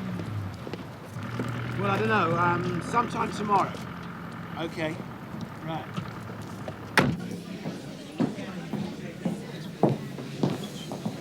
Oh, what sort of man would stand you up, Kim? Very busy man. He's taking too much on. There's orange juice. All right, lads and lassies. Oh, there's a woman in the shop looking for you. Oh, yeah? Kim Bassinger. Or was it Madonna? Looked a bit like Shirley Ann Field, but it wasn't. She wasn't. I don't know where you lived. Oh, well, she's keen enough, she'll find you. Cheers. Oh, how's your mum, Jack? Well, the official line is that she's off the danger list, but she's still critical. Best wishes, eh? Best wishes? How the hell can you say that after what you're doing to us? Go on. Answer me that. If you're talking about the lawsuit, then you're out of order. That's between our solicitors and your insurance company. No, it isn't. It's between you and us. I mean, that's what you get, Jack, for being friendly to their kids. Stabbed in the flaming back. There wouldn't be a problem if you'd looked after her properly. Just leave it, Joe. There's nothing to be gained from arguing in public. But they're laughing at us. He's not bothered about Ma, he's just rubbing it in. Hey, that's rubbish. I was genuinely bothered. And she's right. This isn't personal. What's going on? All right, let's step outside now. Come on, Windsor, we'll make him personal. Don't be stupid. Jack, I think you better take him home. Oh, typical you, Turner, sticking up for them. Sorry about that. It's all right. I know the pressure you're under. Joe, don't make a fool of yourself. You've had a drink, and people understand what you're going through. Now go home now, before they all lose patience. Thanks for that, Ken. Look, you don't know where Frank is, do you? I just know where he isn't, and that's here. Well, I need to talk to him. Well, if you see him, tell him I can't wait much longer. Oh, and I'm calling him at the stables before going home. Thanks. Come on, Joe.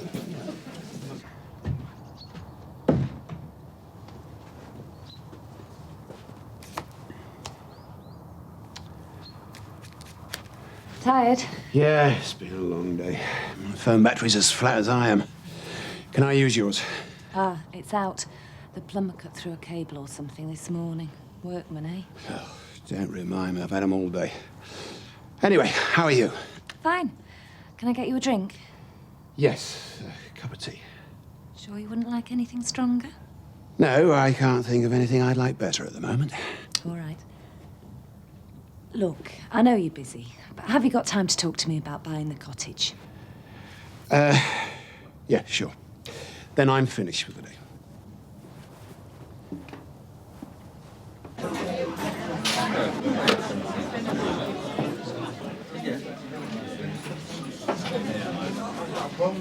No. I would appreciate it if you leave these premises immediately. What do they want? They're only on a disaster holiday. Oh, what? They're touring the country, staying in places where there's been disasters. They wanted to know if I've got a room for them. It's unbelievable. That map with the crosses on them. They weren't the sites, were they? Yeah, I'm talking about buildings. I hate to mention it, Ellen, but, Right, now that, Kim, is a monument. It's not a tourist attraction. As if. I bet that woman who inquired about me in the post office will turn out to be something like that. Oh, now then, Eric, you never know your luck. Well, let's talk about Mr. Wynne. I don't wish to gossip in any way, but has anybody seen Seth since he went off after the Widow Eggleton? right, that's it. I've lost the mood now. Oh, give over. Bring the bridge and I'll throw an extension. Mood's gone. I'll go and hope to find him eventually. If he arrives, tell him he knows where we live. I can't imagine Anne Harold McAllister getting up on stage with anyone, let alone the nobbies. Oh, she was really letting herself go. You should too from time to time. How do you mean? Well, it's all right being off the bottle, as long as you don't bottle things up. You look like you could do with a good night out. Which is exactly what I'm planning to have, I hope. Anywhere nice? It was Woolpack and then the bridge. No wonder you're not very popular at home. I've been looking everywhere for you.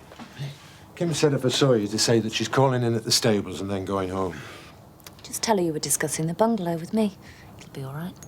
Look, I know you're pushed, but could you just spare me a minute? Go on, far away. So, I just get my solicitor to contact yours, do I?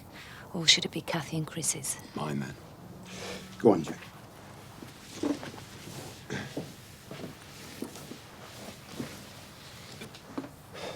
You know we're under a lot of pressure, Frank. Now, I know it's not your fault or your problem, but it's you I have to turn to because part of that pressure is us opening this farm shop. Relax, Jack. I know you got problems. What exactly do you want me to do? You need planning permission for the heritage farm, and I could object. I won't, as long as everything's fair. But I need some extra cash on top of the shop loan. Hang on a minute, Jack. That sounds like a threat.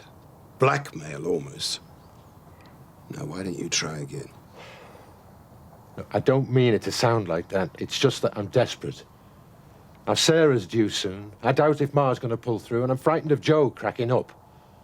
Now, I'm sorry if it sounded like a threat, but I'm desperate for about £2,000. And the health and safety people are prosecuting us. We'll work something out. Well, is that a yes or a no to the cash? It's a yes. Thanks. Look, I don't want charity, just a fair deal. So you don't need to apply to the disaster fund again? Well, I never really wanted to in the first place. I know. You take a cheque? I'll take it in goat's cheese if the bank will accept it.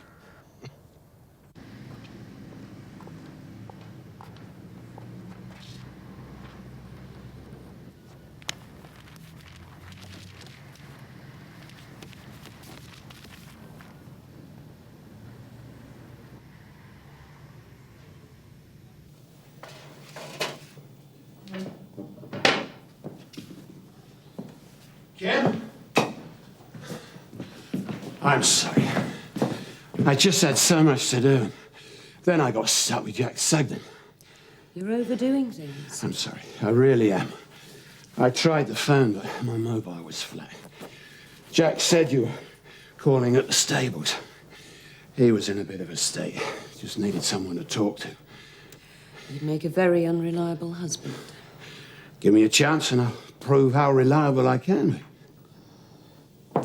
I hope you feel like lasagna, because that's all we had in. Oh, I don't know what I feel like at the moment. Just bad at letting you down.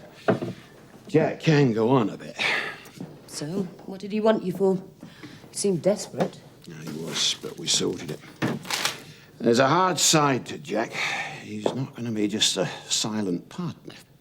Well, good for him. And neither am I. Understand? Understand.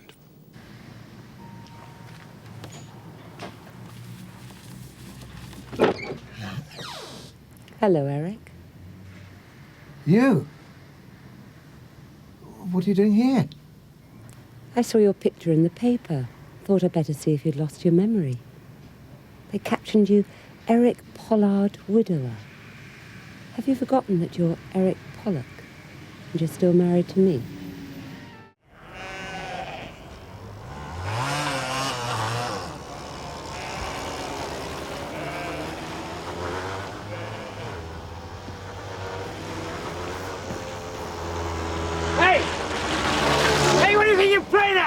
This is private land!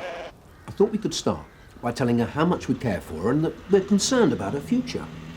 Sounds great. You can try it out now. She ought to be at breakfast. No. Jessica, it's 7:30. Luke, she's been out all night. You can't have got up this early. I don't know, but while you're being parental, I wish you'd talk to him about that damn bike.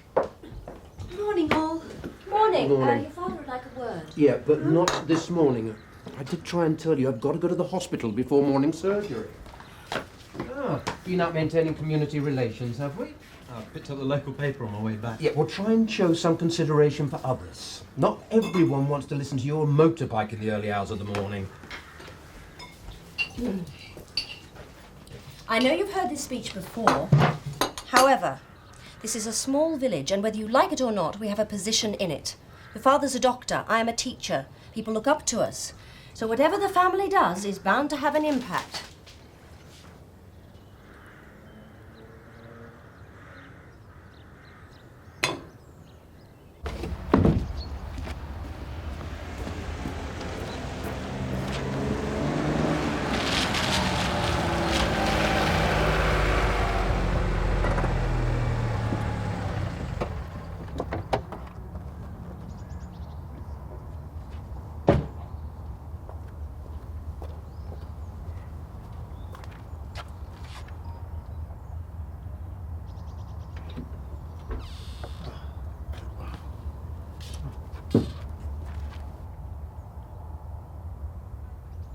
I'm very disappointed, Eric.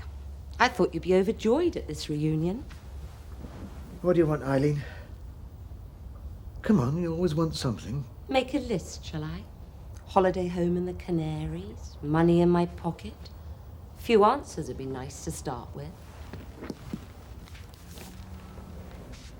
Tragic widower, suddenly bereaved. Must be some mistake, I thought, because I'm his wife, and I'm very much alive. This is my favourite bit. A respected member of the community. Things must be looking up. You were a cheap little crook when I left you. Well, I've made myself a new life here. How nice. Just the time to pay off old debts. Things haven't been that easy. I've had to do the odd little job just to make ends meet. I can feel a sob story coming on. I had a chance to make some big money, fencing an antiques hall for Thorpe and his lot. Out of your league. I always warned you about that. Yeah. Well, for once I wish I'd listened to you. I got well stitched up. You mean you blew it again? This time I had Thorpe on my back, wanting the money or the goods, and I didn't have either. I'd love to be there when they come to collect. I tried to negotiate it. Buy time, but they wouldn't listen. Pay up, take the consequences, or do another job for them, which would have got me even deeper. None of this is going to get you out of paying me off, Eric. I've gone to a lot of time and trouble to find you. You'll get your money. I had a stroke of luck, I suppose.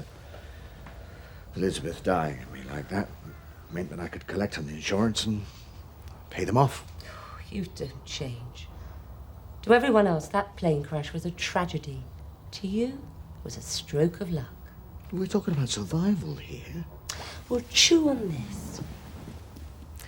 If anyone found out you already had a wife, you'd never see a penny of that insurance. The rest is haggling. How much do you want? How much is your survival worth? Think about it. I'll come back tonight. You can make me an offer.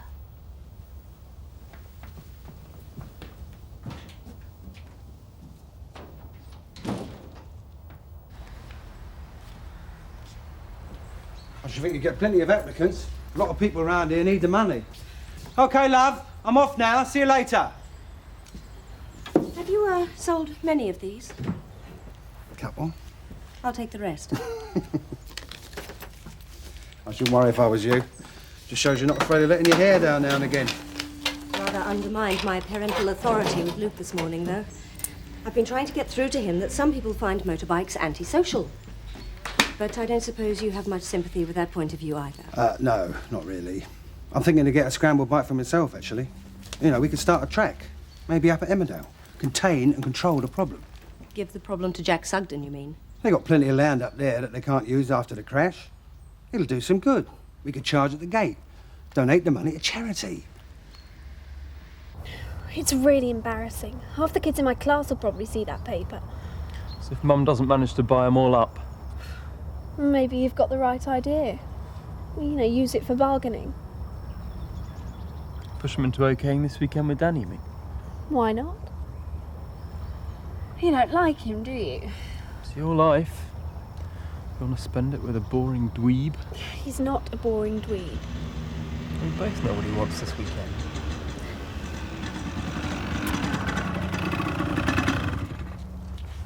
We're going to this gig at your local tonight? Yeah, I'm on. What about baby sister? I don't know if my parents will let me. I'm already in trouble with them. They can hardly say no, can they? Not after that picture in Courier. It's just a gig. Tina Turner won't allow anyone underage to touch booze. Well, we'll see about that. Tell your mum I'll be there to look after you. Oh, that should really reassure her. Okay. Right, we'll pick you up on his way. All looking good. Any word from Elsa's solicitor? Oh, he said quiet. My bloke reckons they're preparing the case. I hope you're doing the same. Yeah, I've got a social worker coming around tonight, checking up on me. Don't worry about it. They're just doing their jobs. Just routine. Frank, I know I've just got back to work and all that, but I was wondering if I could have a bit of time off. Is this because of the custody case? Sort of. I want to take Alice to my mum's in Scarborough for a while. Spend a bit of normal time together. Yeah, makes sense.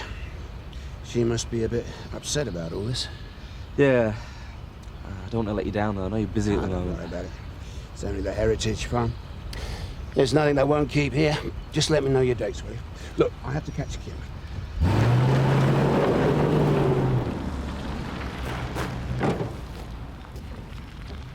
Hello, stranger. Yeah, sorry. Been up to my ears in meetings all day. Yeah, I know the feeling. Been pretty busy myself. Well, I was hoping we might go out somewhere tonight. Well, maybe go to this musical thing at the Woolpack. Let's hope it turns out better than his Pickwick night. Yes, and you don't leave me waiting like that dinner.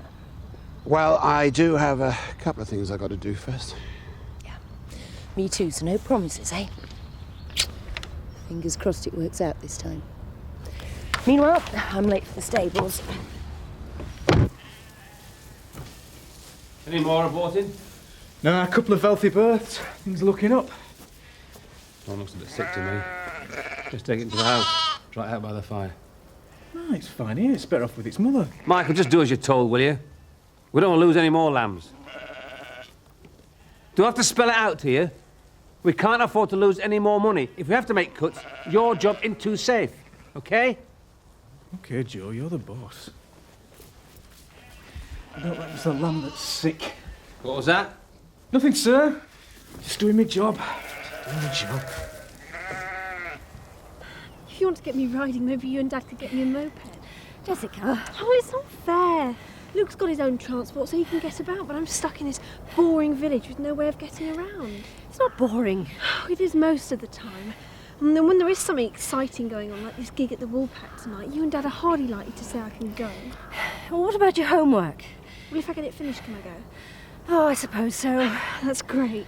And what about the moped? Oh.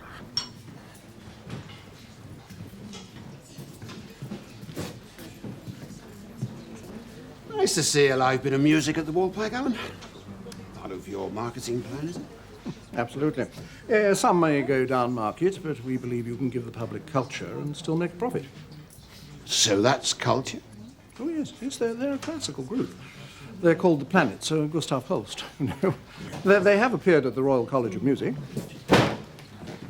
You girls find a table, we'll get the drinks. Good evening, lad. May I say what a pleasure it is to see you here. We let bygones be bygones, can't we? Good call, innkeeper. 2 pints of best, vodka and tonic, and a rum and coke. Yeah, well, I'm afraid I can't do that.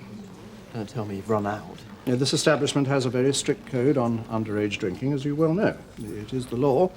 You can stay, of course, provided you drink soft drinks. I'm sure that won't spoil your enjoyment of the entertainment. Another good call, I'd say. So, we'll call that 4 orange juices, shall we? Whatever you say, Tina.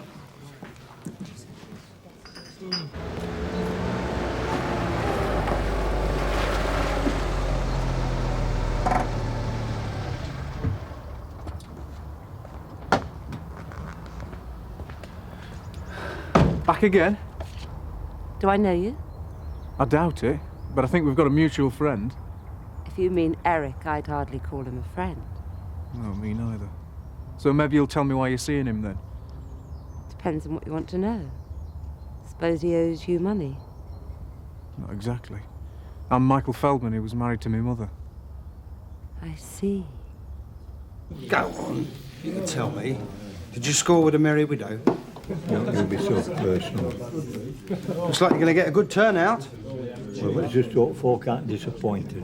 This is where we score over you, Vic. You can't have live entertainment as an off-licence, can you? Oh, you haven't seen me juggling beer mats, have you?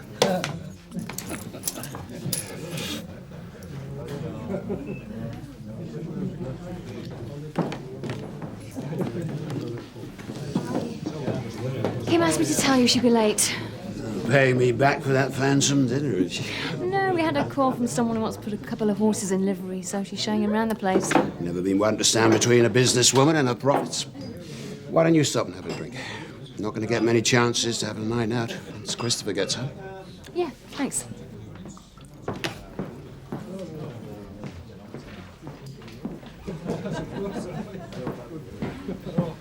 Alan, I think you ought to have a word with those kids, see what they're up to. Well, not just now, my lover. I'm about to introduce the entertainment. So, Eileen, how well do you know Eric? We used to be quite close. At least that's what I thought. Then he disappeared, owing me quite a lot of money. Been looking for him ever since. Then I saw that photo in the paper. Booked myself into a guest house and started to make a few inquiries. Yeah, well, you've got me to thank for that. You never wanted that in. Maybe I can return the favour sometime. Ladies and gentlemen, a moment, please. Your attention, please. But I better get back there now, or he'll be wondering where I've got to. Ladies and gentlemen, good evening and welcome to the Woolpack, where I am delighted to introduce an evening of classical music played by one of our leading quartets. They come straight to us from a successful concert at the Royal College of Music, so I'm sure you'll give them a very warm welcome. Ladies and gentlemen, the Planets. Fine now, Joe. Put her back with the others and let's get down to the Woolpack and see this show. I don't know how you two can even think about going out at a time like this. Well, we won't have much chance once the baby's born.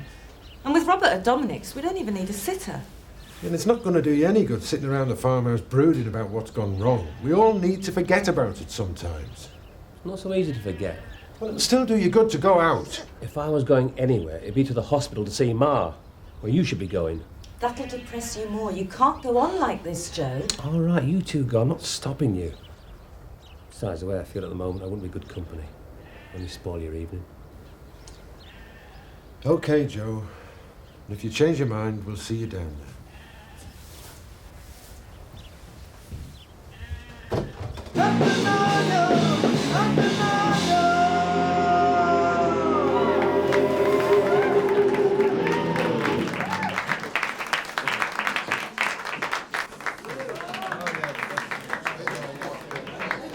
This is a total disaster. Par for the course, if you ask me. A shambles. I've a good mind to bar that old devil. Yeah, but listen, man. If the law comes round, you're going to have a lot of trouble with those kids. Topping up with vodka. Stop that. I'm sorry, I'm going to have to ask you to leave. Oh, Tina! I have warned you before, I will not have underage drinking at the Woolpack. Can't we stay and watch the show? The show is finished.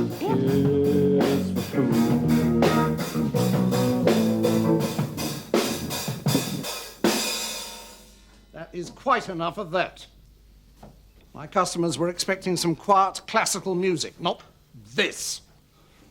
There are some establishments that go in for the baser form of entertainment, but the Woolpack will maintain its standards regardless of the cost. Where did they dig him up? Yeah. I'm afraid this has all been an unfortunate misunderstanding. You were booked in good faith. I'm sure we can come to some arrangement about the fees. Good as gold, isn't she? Yes, she's a lovely child. She's never any trouble for me at night time. That's because I try and keep her to the same routine. Bath, story, bed. Kids like routine. That's why Alice gets agitated with Elsa. She doesn't know routines. I'm not here to discuss Miss Feldman. No, of course not.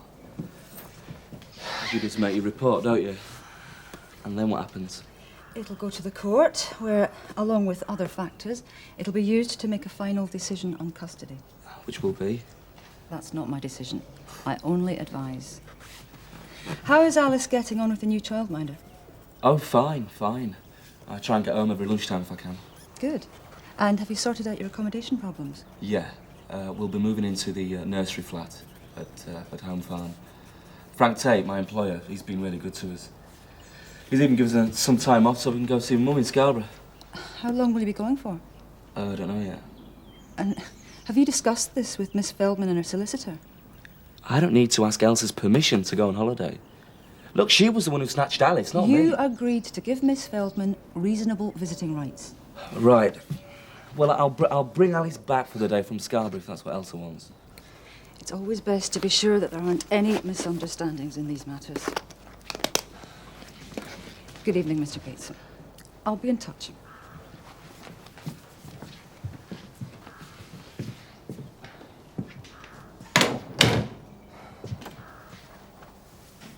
What's happened to the entertainment? Alan gave him the big E. Oh, great. I was really looking forward to it. And so we all feel.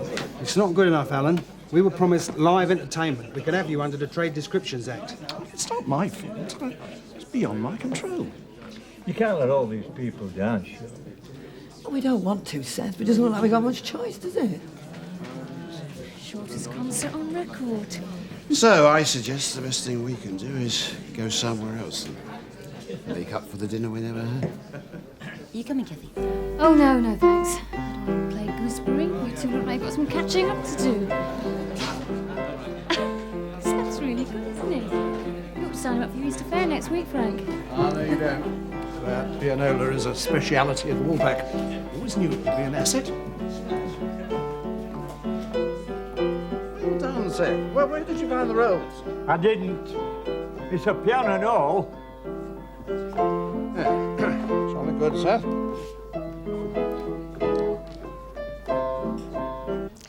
I'm fed up of listening to your excuses, Eric.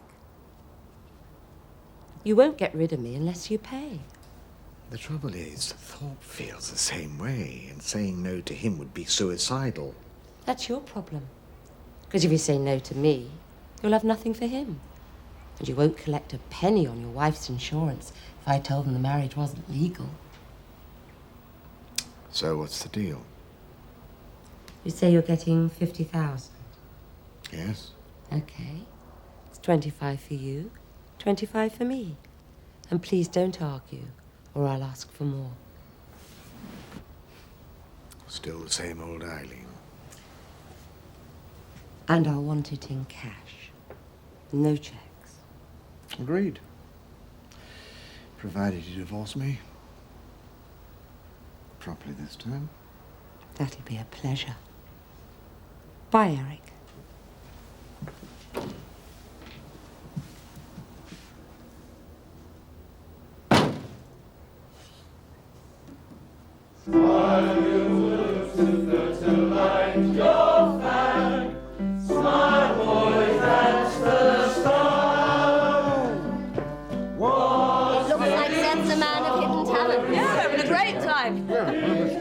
Have you seen Luke and Jessica? They were supposed to be here this evening. You want to ask Alan Turner about that? But you might not like the answer.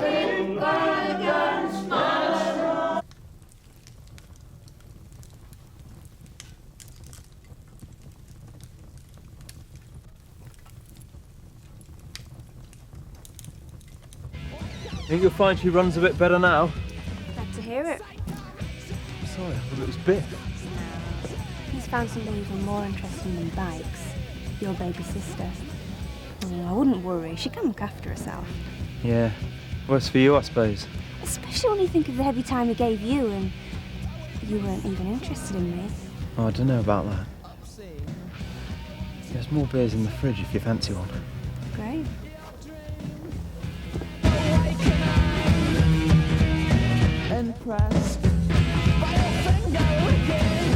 Might as well have the party here if we're not welcoming the Woolpack.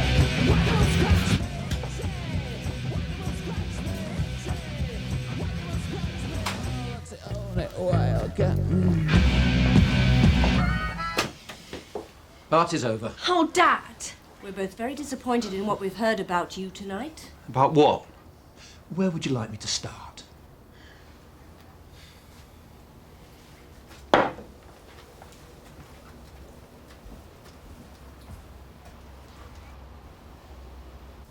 I'm really glad we went, Jack. I had a wonderful time. Yeah, me too. Does you good to get out once in a while. Puts things in perspective. You should have come, Joe. Seth played the pianola. He was terrific. Joe? Joe? He's probably gone to bed. I don't know. Just doesn't feel right. Joe?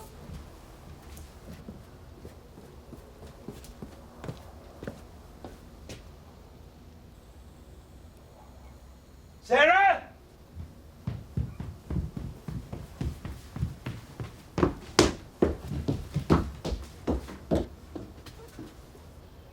The gun cupboard's unlocked and there's a shotgun missing.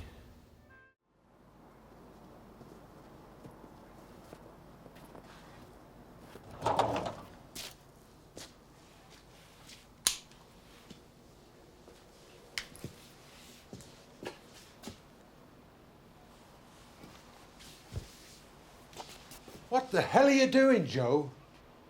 I've been searching all over. I was worried about you. I didn't know what to think when I saw your shotgun was missing. Well, there was a fox about. Thought I might bag it. Must have dozed off. Well, I'm not surprised. It's 2 o'clock in the morning. You ought to be in bed. Yeah, I'm coming. Well, I'll take that for you, shall I? No, it's all right. Needs cleaning. I'll do it first thing. Okay, Joe. Well, let's get inside here. It's chilly out here.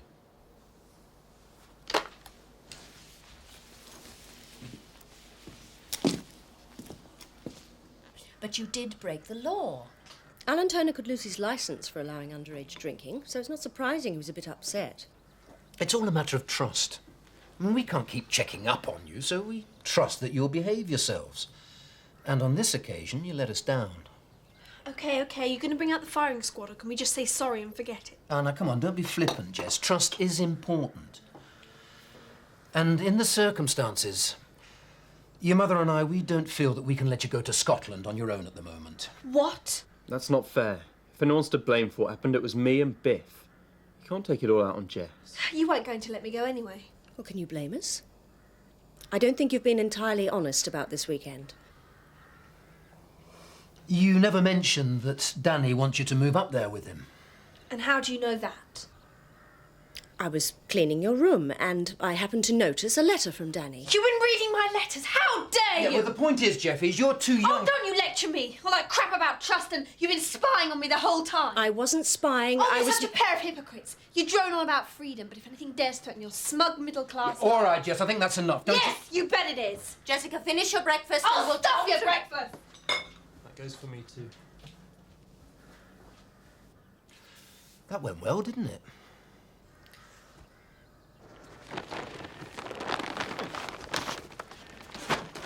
Jack, can I have a word? Yeah, sure. Would it be all right if I take a couple of hours off at lunchtime? Well, we're a bit busy just now with lambing and everything. Yeah, I know. I'll make the time up later. Was it important? Yeah, I think so. I can't really tell you about it, though. Oh. Well, look, don't tell Joe about it. He's a bit touchy at the moment. Yeah, I know. He's always touchy where I'm concerned. That's why I asked you.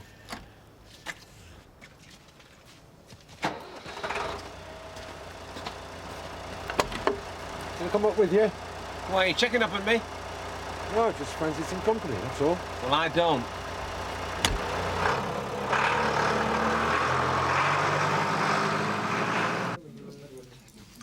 It turned out to be a great night, Alan. Let's hope the Easter Fair does as well. I was rather hoping the Woolpack could be represented. I thought we could have a beer tent, you know, cash in on last night's success, keep the pub in everyone's minds. Ferrets. What? You should have a ferrets down the trousers competition. That's always good for a laugh. What if it's down my trousers? It's not. As long as it brings the punters in, it's okay by me. I think. Can I have a word? Yeah, sure. Hey, Frank, you should book Seth, musical director. I'll play some more for you, if you buy me another pint. Look, I know things aren't too good between us at the moment, but I need some help with Joe. Where is he? He's at the farm. OK. I want to have a talk to him anyway. Go. So the sale of the mill is all signed and sealed, then? Yeah, the contract should be exchanged this afternoon. I think I got Chris a good deal. Way house prices are at the moment. Yeah, and Lynn's agreed not to move in until the new bungalow's ready, so everybody's happy. Not so sure about Lynn, though. She was hoping to get the price down. Yeah, my dear. What about me? I'm going to be homeless again. She'll not want me at mill. Yeah, for once, Seth, I agree with you. She won't want trouble at mill, will she? Sorry, we've only got time for a snack. I doubt if I'll be home for dinner either. Still got a lot of setting up to do for this fair. That's okay. I'll probably be late myself. Got to see the printers about a brochure for the stables. I guess we've both got to come to terms with the fact we've got busy lives. And you, can't wait for things to ease up a bit. I'll be making plans when we get some time. And I fancy redecorating our bedroom for a start. You mean my bedroom? Oh, I'm sorry. I didn't mean... No. It's okay, Frank. Maybe I'm jumping the gun a bit. Let's just see how it all goes, hey? He's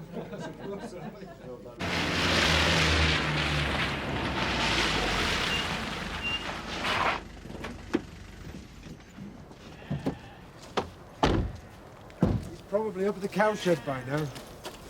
But I just thought, well, if we could work something out, might give him a lift. He's pretty low at the moment. OK. I wanted to apologise to him anyway. I'm fed up with all this bad feeling myself. Jack? I'm just taking Vic up to see Joe. I'd rather you didn't. I could do with some help. It's all right, Jack. I'll find him.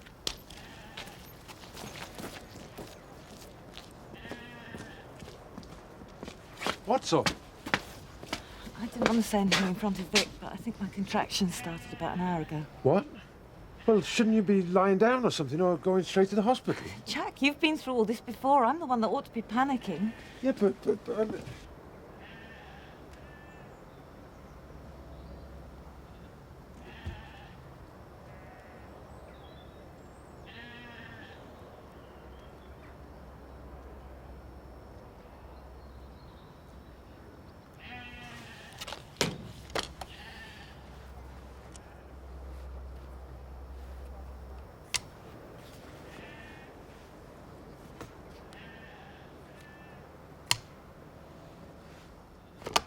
It's not right, though. That a bloke of my age don't know where he's going to be from one day to the next. Yeah, well, I don't think there's anything I can do to help, Seth.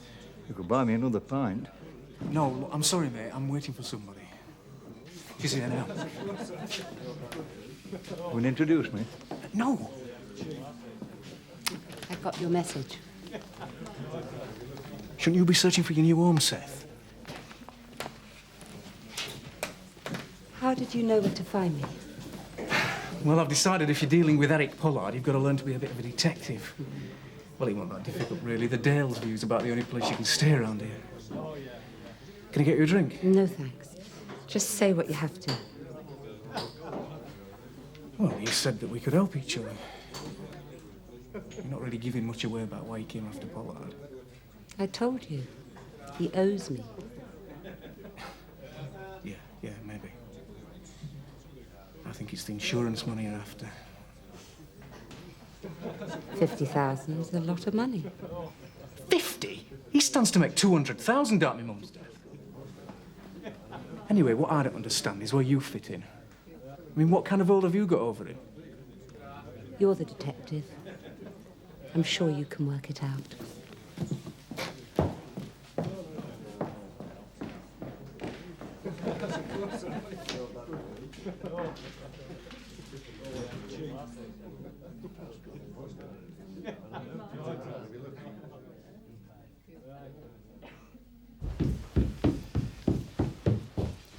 We're getting a lot closer together. I think it's time we went. Oh, I better tell Joe what's happening. I don't think we've got time for that. We can phone him from the hospital. Right. And we can phone Dominic's mother from there as well. Right.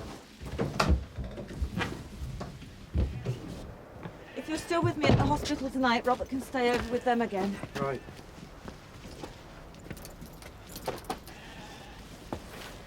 Aren't you just a little bit nervous? You must know, I'm terrified. Right, well, come on, let's go.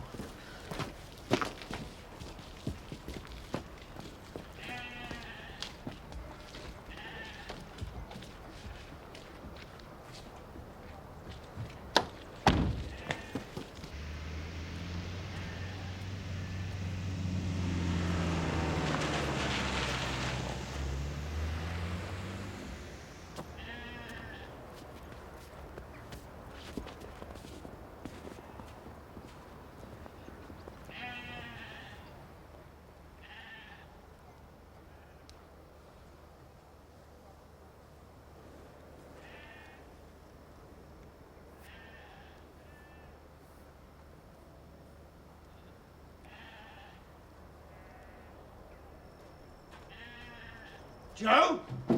Don't come any closer! Just get out of here. Leave me alone. Come on, Joe. I can't do that. I can't leave you to... What you laughing at, you stupid Max Spreader? Don't call me stupid, Townie. Okay, okay. At least let's talk about it, eh? Too late for that. Come on, Joe. It can't be that bad. What do you know about it? You don't think much of me, do you, Joe? I'll tell you something funny. Last time I saw a shotgun was on the estate where I used to live in London. As a kid. Not much older than Scott. He used it to try and rob a garage. It blew up in his face. Oh, there's one that won't be causing any more trouble. I couldn't get it out of my head, though. It's one of the reasons why I brought the kids up here. The piece of the countryside. And here you are trying to blow us both out of it. Joe? Yeah? Oh, God, please, no, Joe! It's all right, Tony. Moment's passed. Just had enough, that's all. Well, we've all been there. Or close to it. But it's no answer. Just passes the problems on to those who are left behind. I just thought they'd be better off without me. No. I doubt they'd feel that, Joe. Well, come on. Let's get back to the farmhouse. Cup of tea and a chat. It's got to be better to face up to it. Whatever it is. And take the easy way out. Yeah. What? But you should have seen your face. Yeah. Okay. Okay. Yeah, of course I understand. Okay. Yeah. All right, well, take care of yourself. Okay, bye-bye. That was Danny. He's going home to see his parents, so he doesn't think this weekend's such a good idea off. Oh, don't laugh. It's not funny. Depends where you're standing. Well, I'm not going to back down over this one. I don't see you've got much choice. Unless you're going up there on your own to twiddle your thumbs for the weekend. Yeah, but it's a point of principle. If you had half a brain, you'd see that. But there's a few things in your room you wouldn't like them snooping around. But maybe there's something we can get out of this. Can you give me a lift into Houghton? Sure. What's your plan? I'll tell you on the way.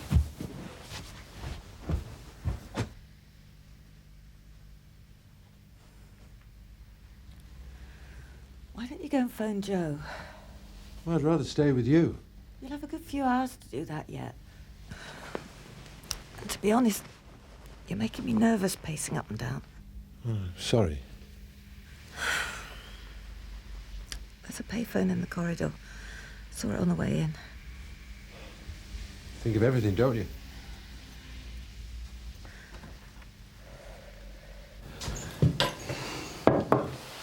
I know it's not been easy for you, Joe.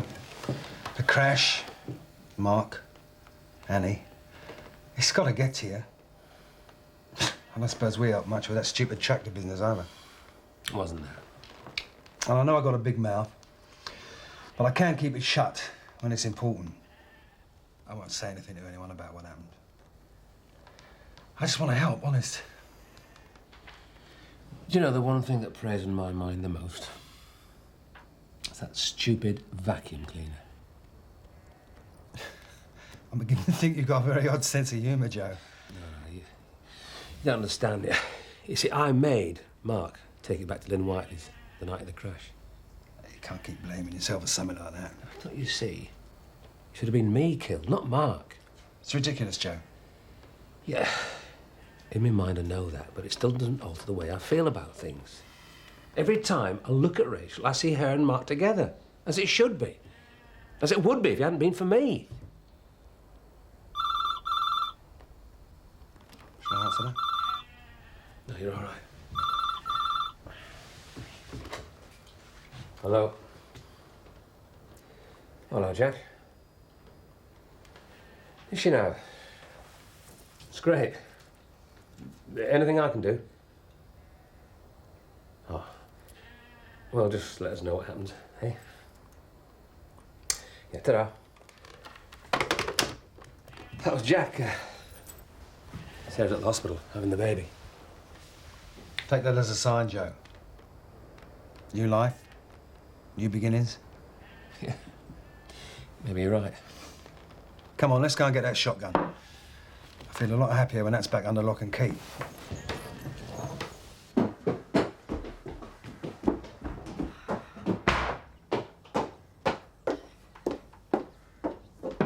Jessica! Jessica, this is stupid and childish and it's not going to solve anything. Now open this door. Oh, go away.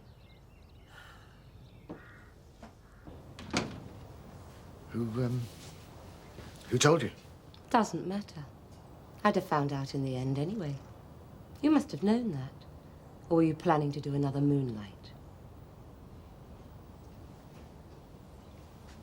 Wouldn't have worked, Eric. I'd have found you again. If there was anything left to find after Thorpe had finished with you. You're just not clever enough, Eric. And I'm afraid it's going to cost you. How much? I could be vindictive, but I won't. I'll settle for the same as before. Half of what you're getting. 100,000. And if I, don't? You know the answer to that. I'll tell the police your marriage to Elizabeth was null and void, and you won't get a brass farthing. And neither would you. Don't think that'd stop me. I'd do it just to spite you. Yeah, you would. So I've always admired in you. When you set your mind on something, you never let anything get in your way. We were a good team in the old days, you and I. Your determination, my cunning. Seems a pity we're on opposite sides now. Don't bother trying your fading charm on me, Eric. It's gone to seed, just like the rest of you. There never were any good old days. It was a marriage made in hell, and we're both well out of it. That should please you, really. You can be certain I won't come back for more. If I never see you again, it'll be too soon. At least we agree on something. She'll be down for supper. I doubt it. You'll see. When she's hungry. You should never use food as a weapon, especially with teenage girls. There are enough anorexics as it is. You ought to know that. Well, what are we supposed to do? Go and break the door down? That'd make things 10 times worse. Jessica has locked herself in her bedroom and refuses to come out. Perhaps you could talk to her. Why? Because she might listen to you, and you must see we've got to sort this thing out. I've already talked to her. And? She'll come down when she's ready. Probably with her suitcase packed. What? You've only got yourselves to blame. I don't expect a lot of responsibility from you, Luke. But even you must be able to see what a mess she'd be making of her life. It's her life. Please talk to her, Luke. I know we've handled this very badly, and I know it was wrong to pry into her personal letters, and for that I shall apologise, but All we've done has been because we care about her, and we can't just watch her throwing her life away. OK, I'll talk to her. But I can't promise anything.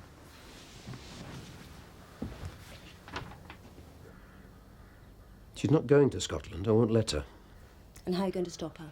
Lock her in her room? We can't watch her 24 hours a day. It's Luke. How are you feeling? Jack, if you ask me that once more, I shall scream. However I'm feeling, it's too late to change my mind. Sorry.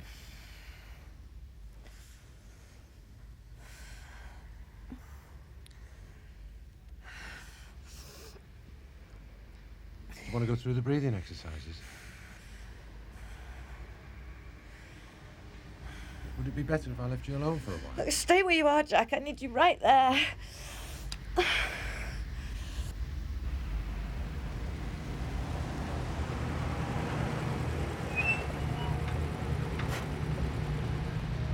You'll be okay then? Yeah, and, And, don't worry, I won't say anything to anybody, as long as you don't mention my failed audition as Mel Gibson's stand-in. Just don't. I don't want to hear about how my face looked.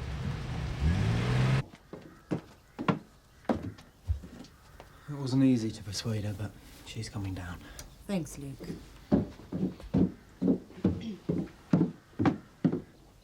good. Well, perhaps we can stop this nonsense now, eh? And What your father means is I think it would save an awful lot of arguments if you just let me say something first. Of course. Thank you. I've decided not to go up to Scotland this weekend, or move up there for the moment. I'm not stupid. I do care about my future. I just prefer to discuss it with Danny, because he listens to me. We'd probably have come to the same decision without all this hassle. Sorry. Good. It's about time you started treating Luke and me like adults. Danny and I fancy going to Rhodes in the summer. I'm telling you now, so you don't have to find out by snooping. No, we're not going to have another battle over that, are we? Well, I think you're being very mature about the whole thing. Good. Shall I give you a hand with the supper now?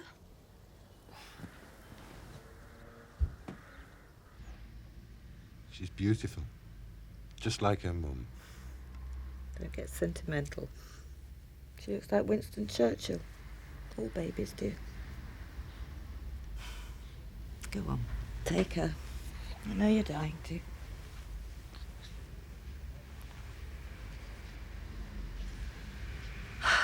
Feel sorry for any boyfriend she brings home. You'll kill him. they said it'd be all right if I came in for a minute. Oh, thank you. We'll meet your new niece. I brought her a present. She's a bit young for that yet, Joe. Oh, it was a nice thought, though. I don't want to appear too pushy, but I thought I'd get me a christening early if you're looking for a godfather. Well, I think I'm a bit old for that. But you can be hers. Can I hold her?